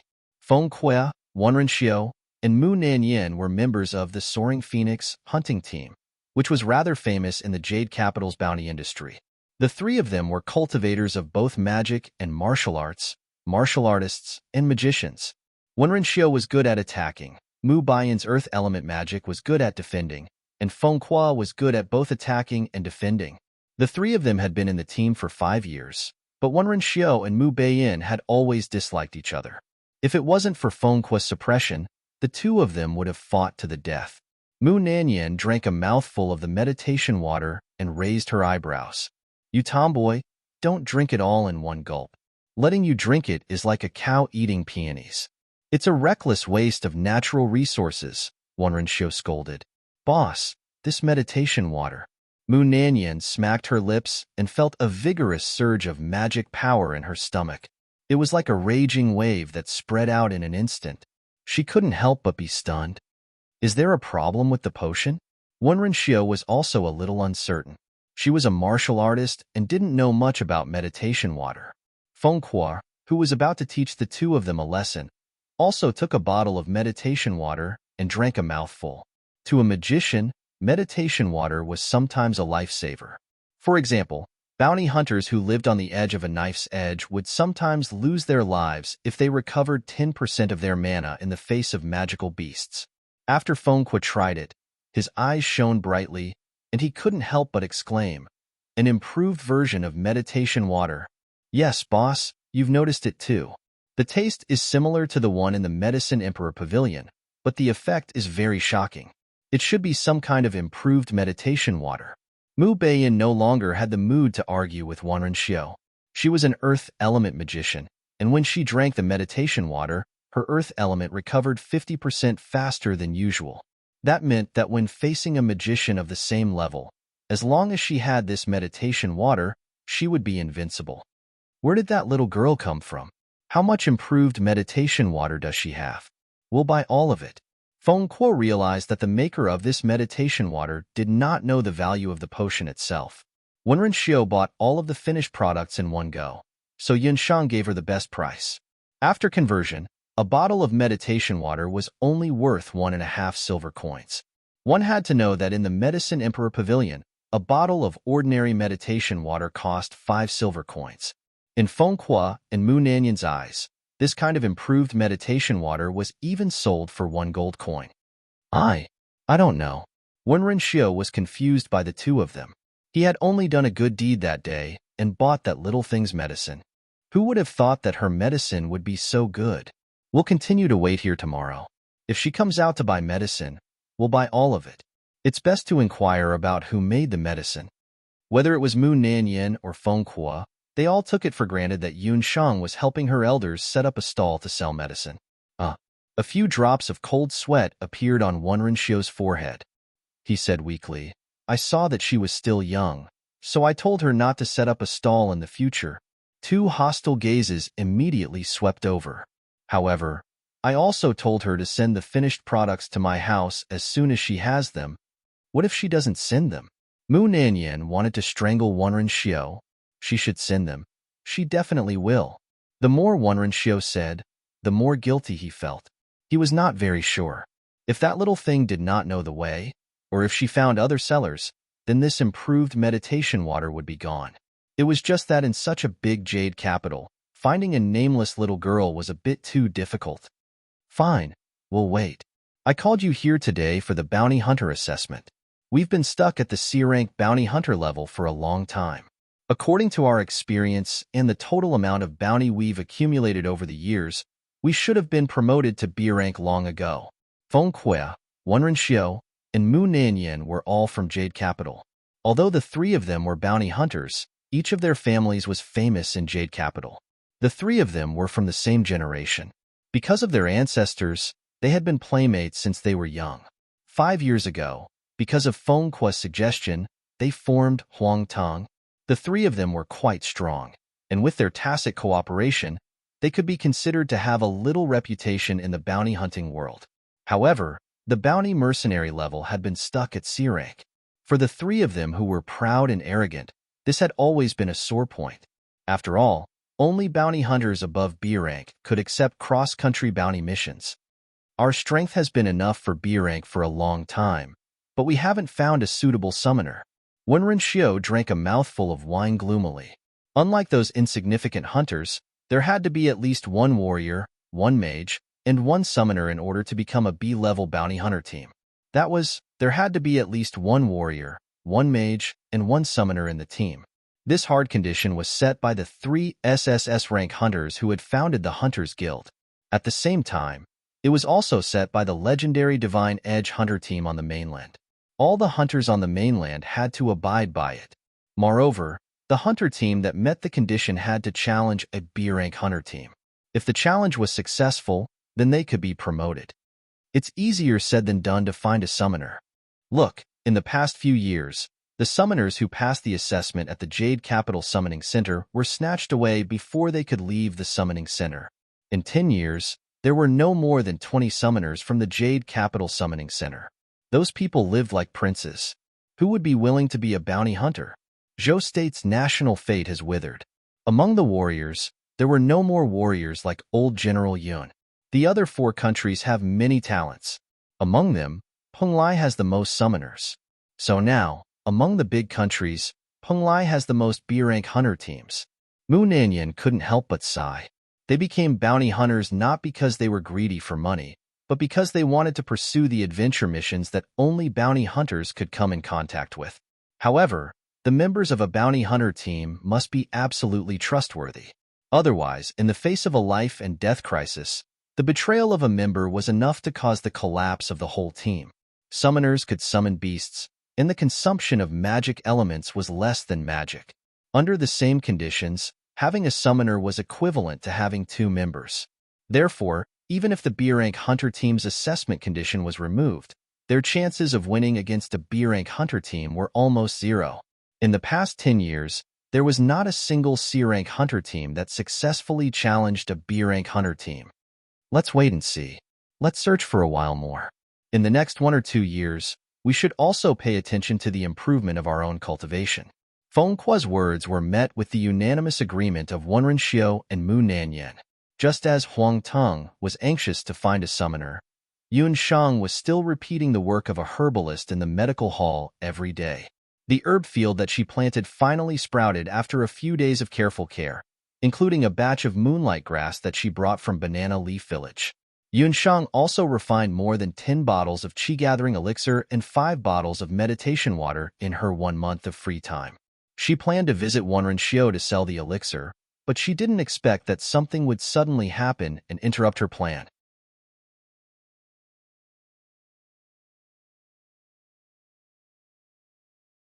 Chapter 74. The ins and outs of the matter had to be explained from the medical center. After 10 days, Yun Shang also discovered the main source of income for the Little Rejuvenation Clinic. In this clinic, other than issuing all kinds of fraudulent certificates, another important source of income was to help the neighbors grab and decoct medicine to treat some minor ailments such as headaches, fevers, and diarrhea.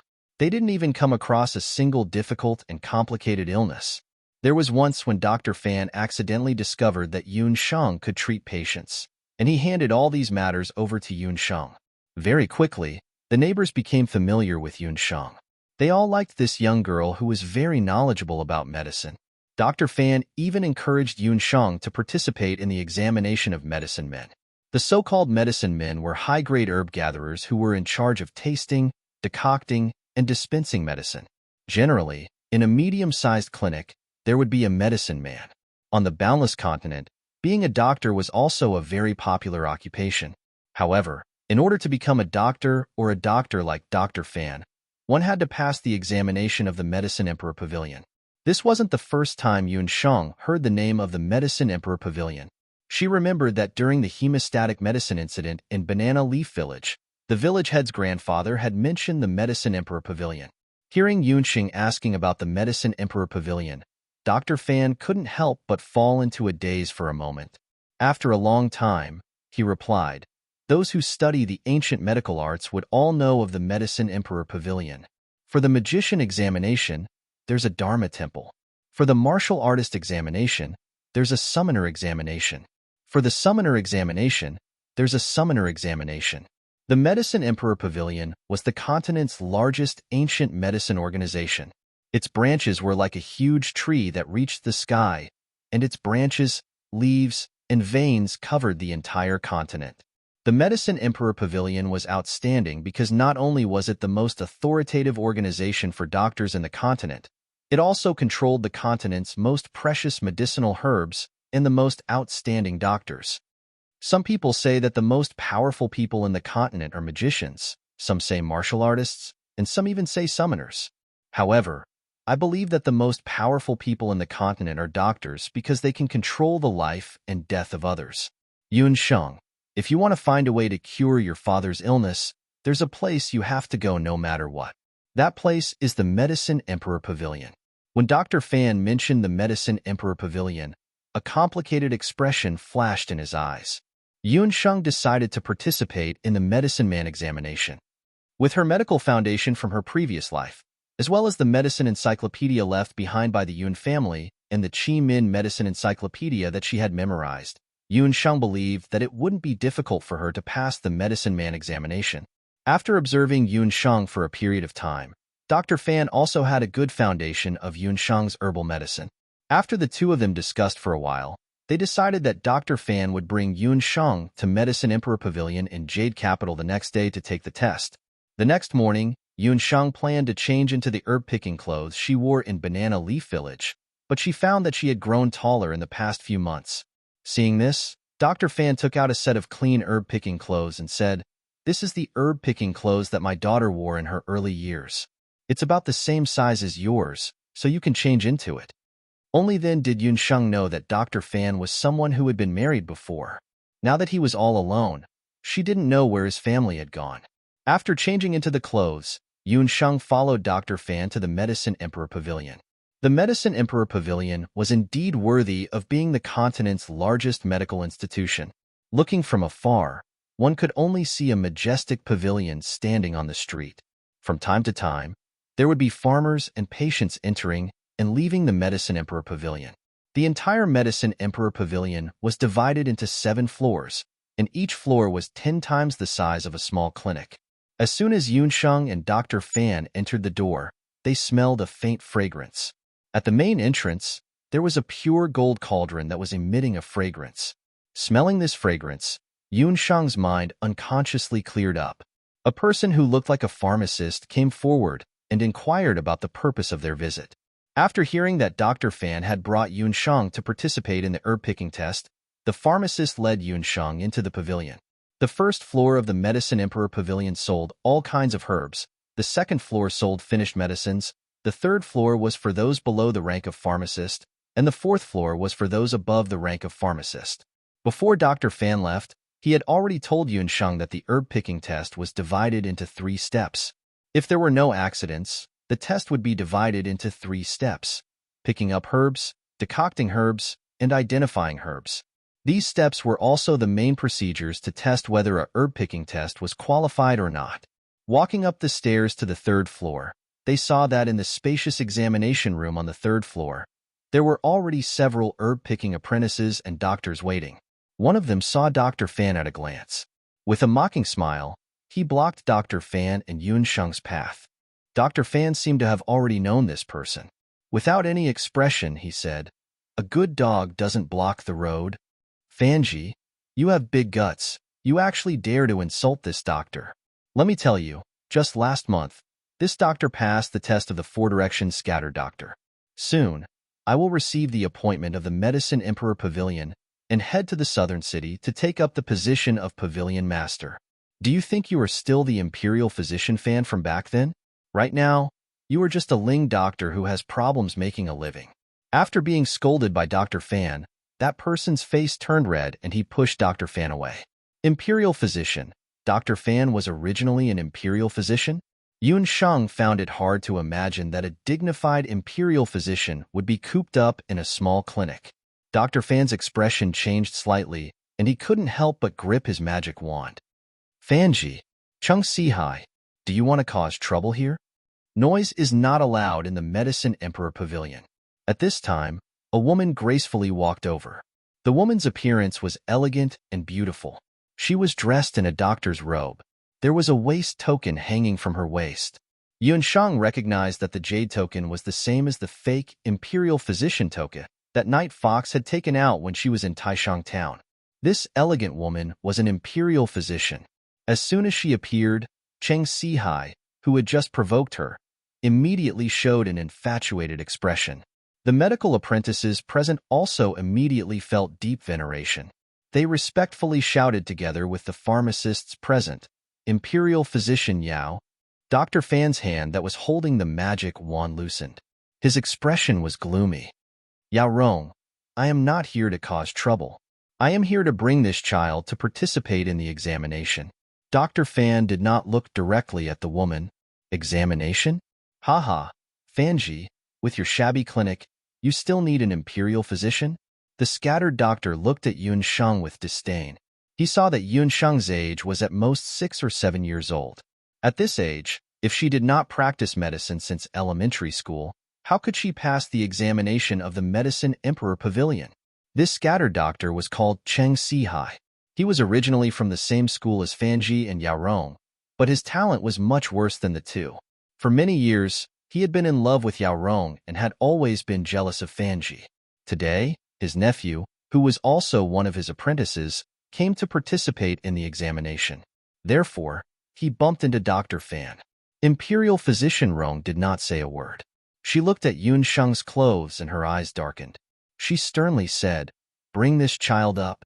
"Fanji, Dr. Chung, you are not allowed to enter." "Dr. Fan, I can go up by myself. I will definitely become an imperial physician," Yun Sheng deliberately said loudly. At the same time, she glared at the scattered doctor. Chang Sihai secretly said in his heart, "To become an imperial physician, humph, it is not that simple."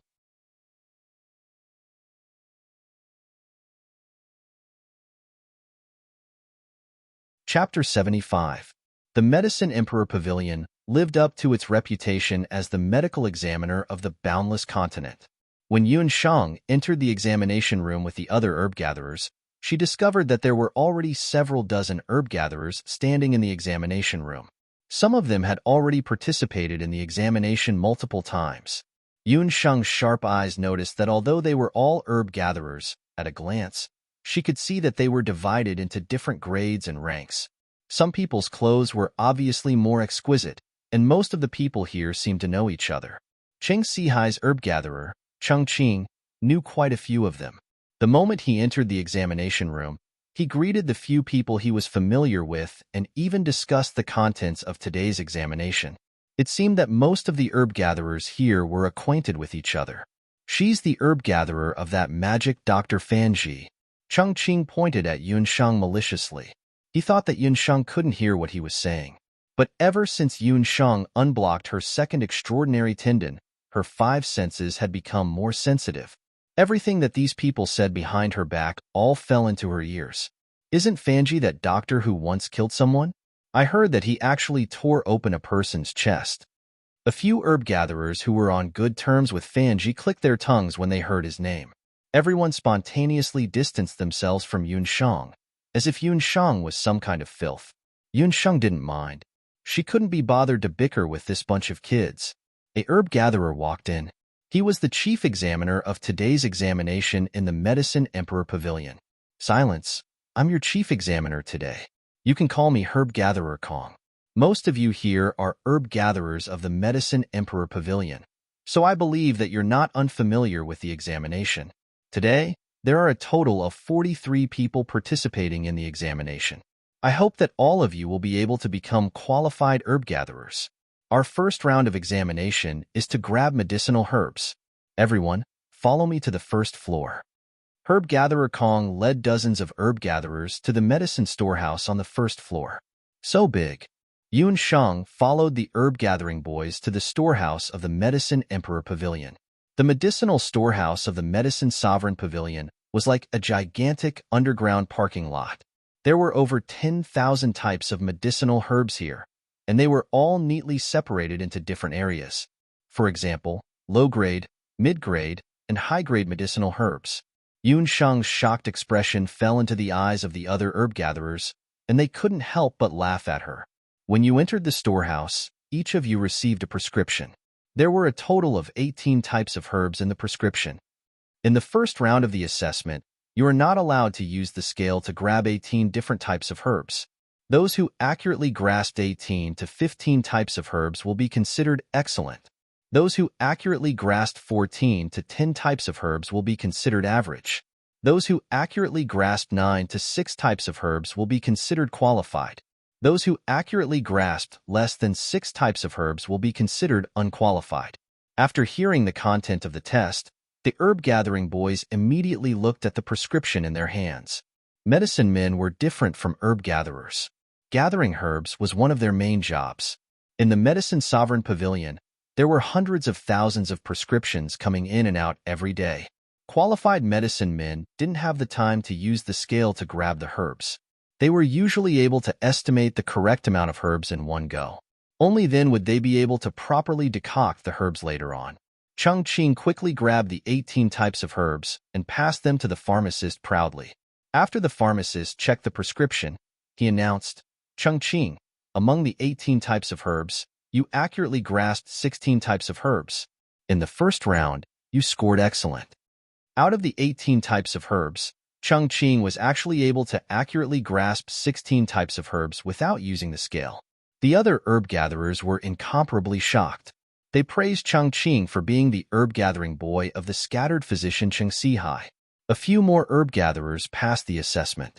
Among them, there were 2 who didn't reach the minimum requirement of 6 types of herbs and were eliminated in the first round.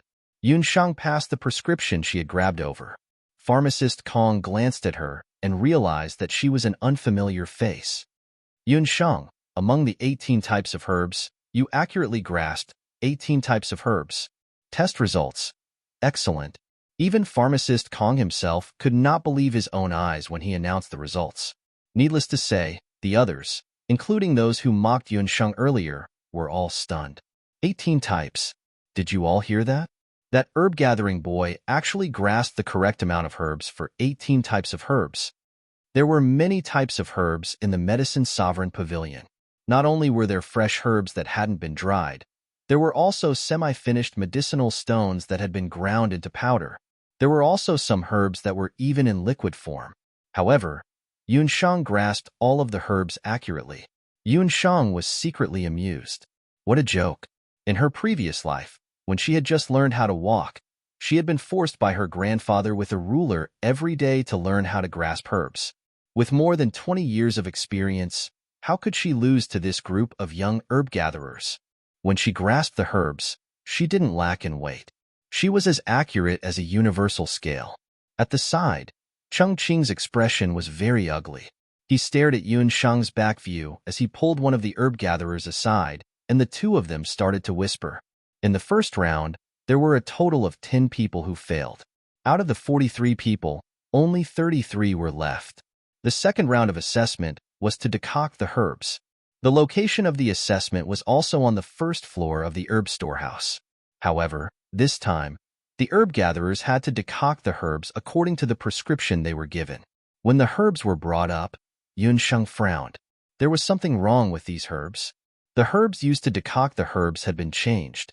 Yunshang looked at the others' herbs and realized that compared to the others, not only were her herbs lesser, even the age of the herbs was wrong.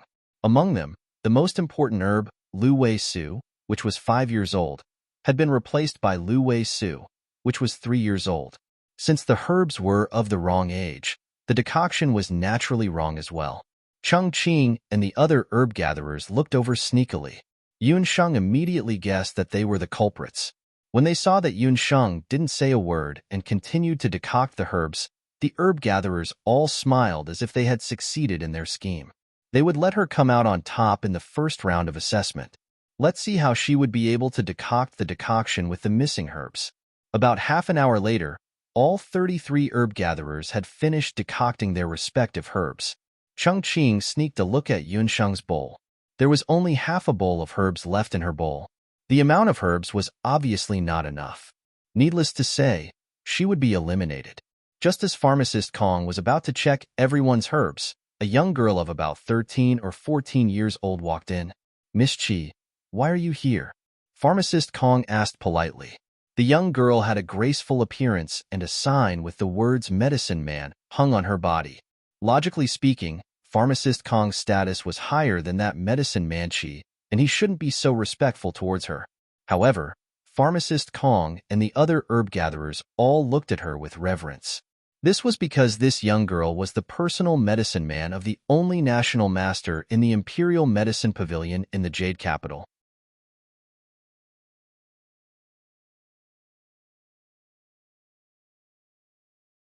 Chapter 76. The Grand National Physician was a legendary physician who was a level higher than the Imperial Physician. That Grand National Physician who no longer made house calls had taught many Imperial physicians in his early years, and his status in the Medicine Emperor Pavilion was very high.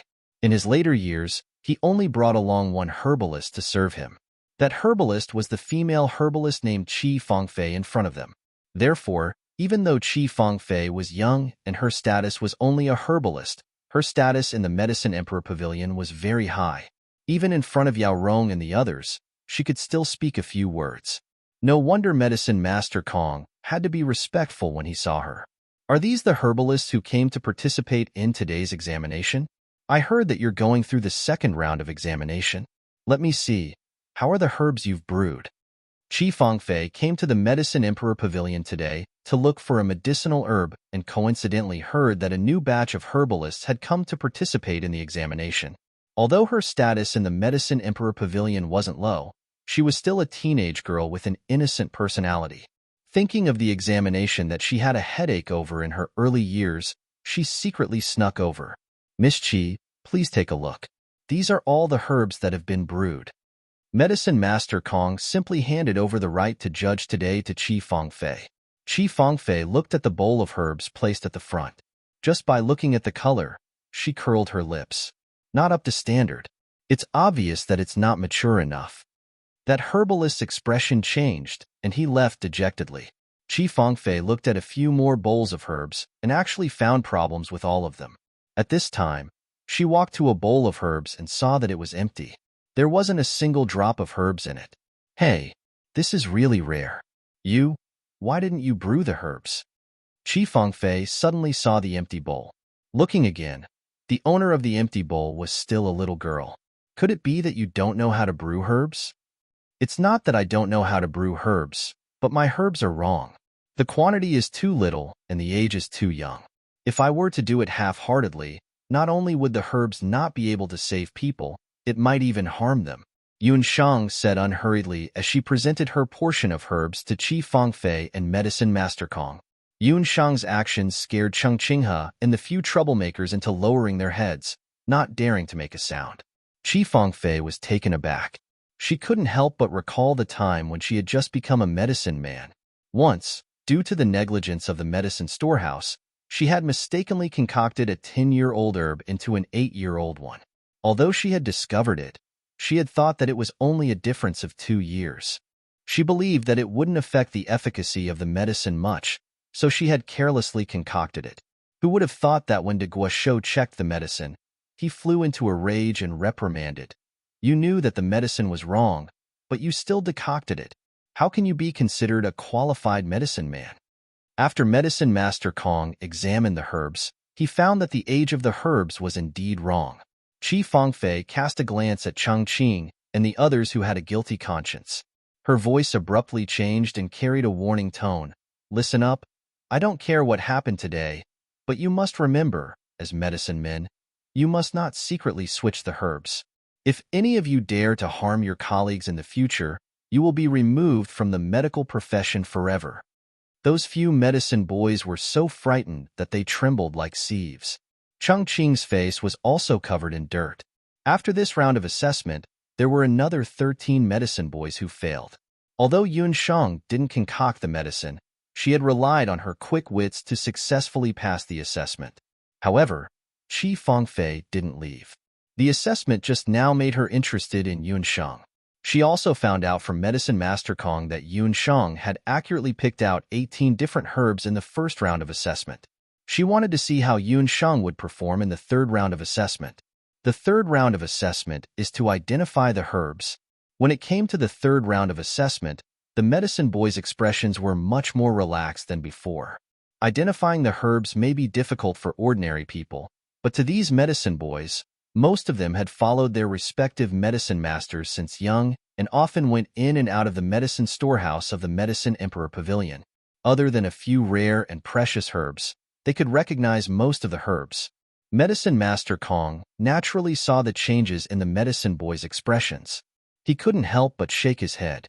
However, the identification of the herbs this time is different from the previous years. The location of your assessment is not in the medicine storehouse. Follow me. If the identification of the herbs wasn't in the medicine storehouse, then where was it? Not only the herb gatherers, but even Qi Fangfei had a baffled look on her face. A group of people filed out and arrived at the main entrance of the Medicine Emperor Pavilion. At this time, including Fanji and Cheng Sihai, there were also some commoners who came to buy medicine and see a doctor at the main entrance. When they saw the group of medicine boys coming out, they all revealed an expression of watching a show. When Qi Fangfei walked past and saw Fanji, she couldn't help but be startled. After hesitating for a moment, she still called out, "Eldest senior brother." It turned out that Fanji, Yao Rong, and Cheng Sihai had all been under the tutelage of that secluded national master. They could be considered as Qi Fangfei's senior brother. When Fanji saw Qi Fangfei, he nodded and said with a bitter smile, "I'm no longer your senior brother." "AI, senior brother. Dr. Fan, why did you come to the Medicine Emperor Pavilion today?" Qi Fangfei sighed, recalling that Fanji had long been expelled from the Medicine Emperor Pavilion. Little junior sister, he brought his own medicine boy to participate in the assessment. "It's that little girl. Humph. I didn't expect that she would be able to last until the last round." Cheng Sihai went up to greet Qi Fangfei enthusiastically, but Qi Fangfei revealed an indifferent attitude. So that little girl was eldest senior brother's medicine boy. No wonder her temperament was so similar to eldest senior brother. At this time, Yun Shang and the other 20 medicine boys were already standing at the entrance in confusion. Medicine Master Kong chuckled. "Your third round of assessment will now begin. You have an incense stick's worth of time to distinguish which herbs are used to refine the incense in this golden cauldron. Remember, you have to guess all the herbs correctly in order to pass the assessment. Otherwise, you will be considered a failure." They actually had to distinguish the herbs in the cauldron. None of the 20 herb gatherers had expected that the third round of the examination would be like this. "Isn't this making things difficult for us? The cauldron at the entrance changes to a new type of incense every day. How can we guess what kind of incense is used today?" The medicine boys all frowned. A few of them even circled around the golden cauldron, continuously inhaling the fragrance from the cauldron like a dog. In the field, only Yunsheng and Chengqing did not immediately move. The two of them stared at the golden cauldron, trying to distinguish how many herbs were mixed in with the incense. The incense stick's worth of time was about to end.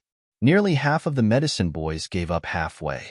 One after another, people began to report the composition of the incense, but no one could guess all the herbs. There were only 2 herb gatherers left on the field, Yunsheng and Chengqing. "There's still one more." Chengqing was extremely anxious. He had been trying for a long time, but there was still one more herb that he could not identify. He looked at Yunsheng and saw that Yunsheng had no reaction. It seemed that she was the same as him, unable to guess what the last herb was. "There's only 15 minutes left. Between the two of you, who will answer first?" Medicine Master Kong finally reminded. "Me." Chengqing walked out first.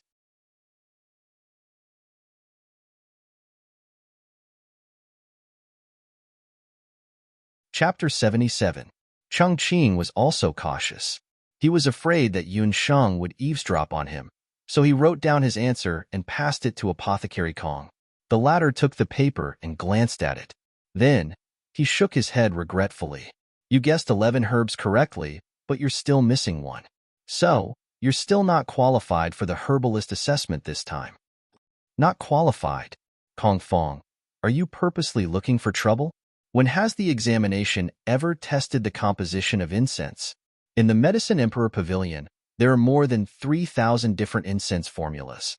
Not to mention these herb gatherers, even we might not be able to distinguish every single one of them.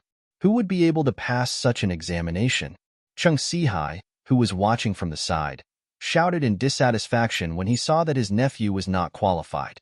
Relying on his status as a scattered physician, he didn't put those lower-ranked apothecaries in the Medicine Emperor Pavilion in his eyes. The Kong Fong in front of him was someone who didn't know how to read people's expressions. Today, he actually made his nephew fail. He didn't believe that there would be anyone here who could distinguish the fragrance in the crimson gold cauldron with just 1 or 2 chances. "I think the one who's looking for trouble is you. Your own herb gatherers are inferior to others, and you're blaming the examination for being too difficult. What a joke. Who said that there aren't any herb gatherers here who can distinguish the fragrance in the crimson gold cauldron?" "I can."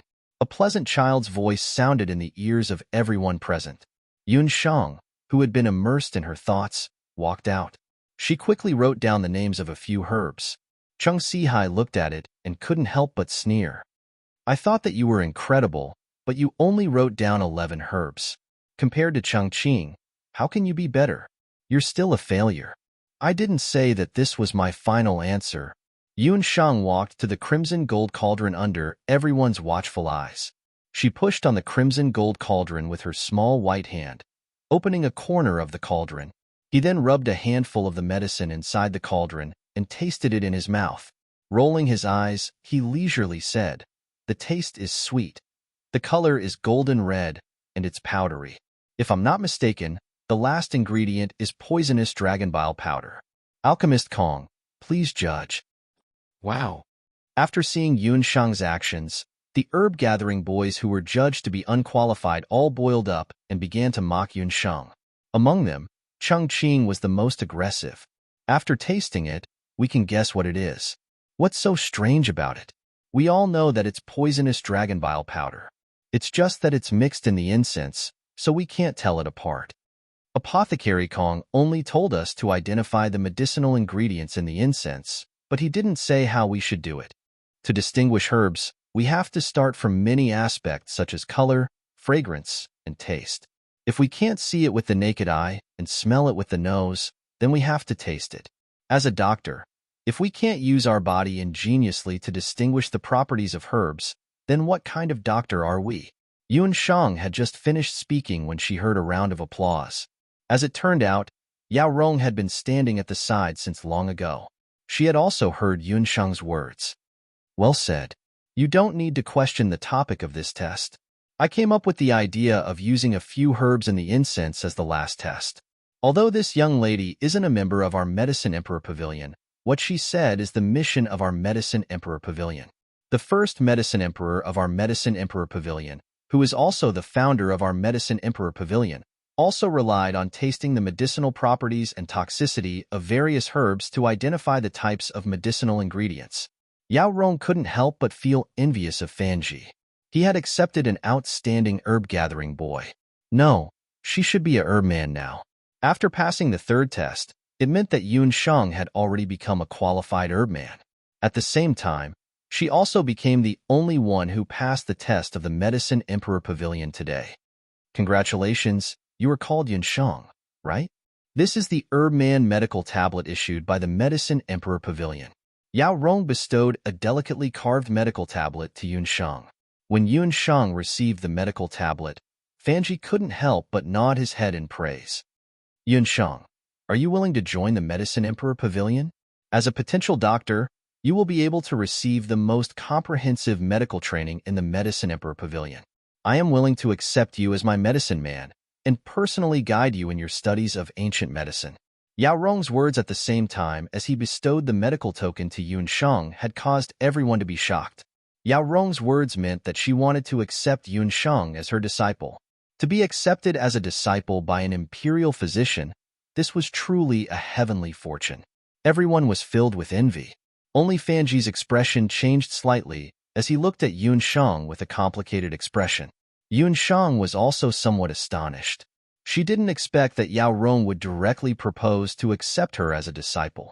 Being chosen by an imperial physician and having the backing of a colossus like the Medicine Emperor Pavilion, she could even use this opportunity to find a way to awaken her father. As if he had already guessed Yun Shang's answer, Fanji quietly turned around, intending to leave the Medicine Emperor Pavilion. Just at this moment, someone hurriedly carried a child covered in blood and rushed in. Doctor, quickly save this child. He was trampled by a runaway horse outside and suffered serious injuries." Yao Rong and a group of people from the Medicine Emperor Pavilion hurriedly rushed forward to check on the child. Yun Shang also squeezed into the crowd. The child was about 8 or 9 years old. His injuries were very serious and his clothes were simple. With one look, one could tell that he was a commoner's child. His limbs and chest were all bruised and scratched, but the most serious injury was his head. His head was already swollen to a large extent, more than twice the size of a normal child's head. He had already fainted. Yao Rong took the boy's pulse and listened to his heartbeat. Subconsciously, she shook her head.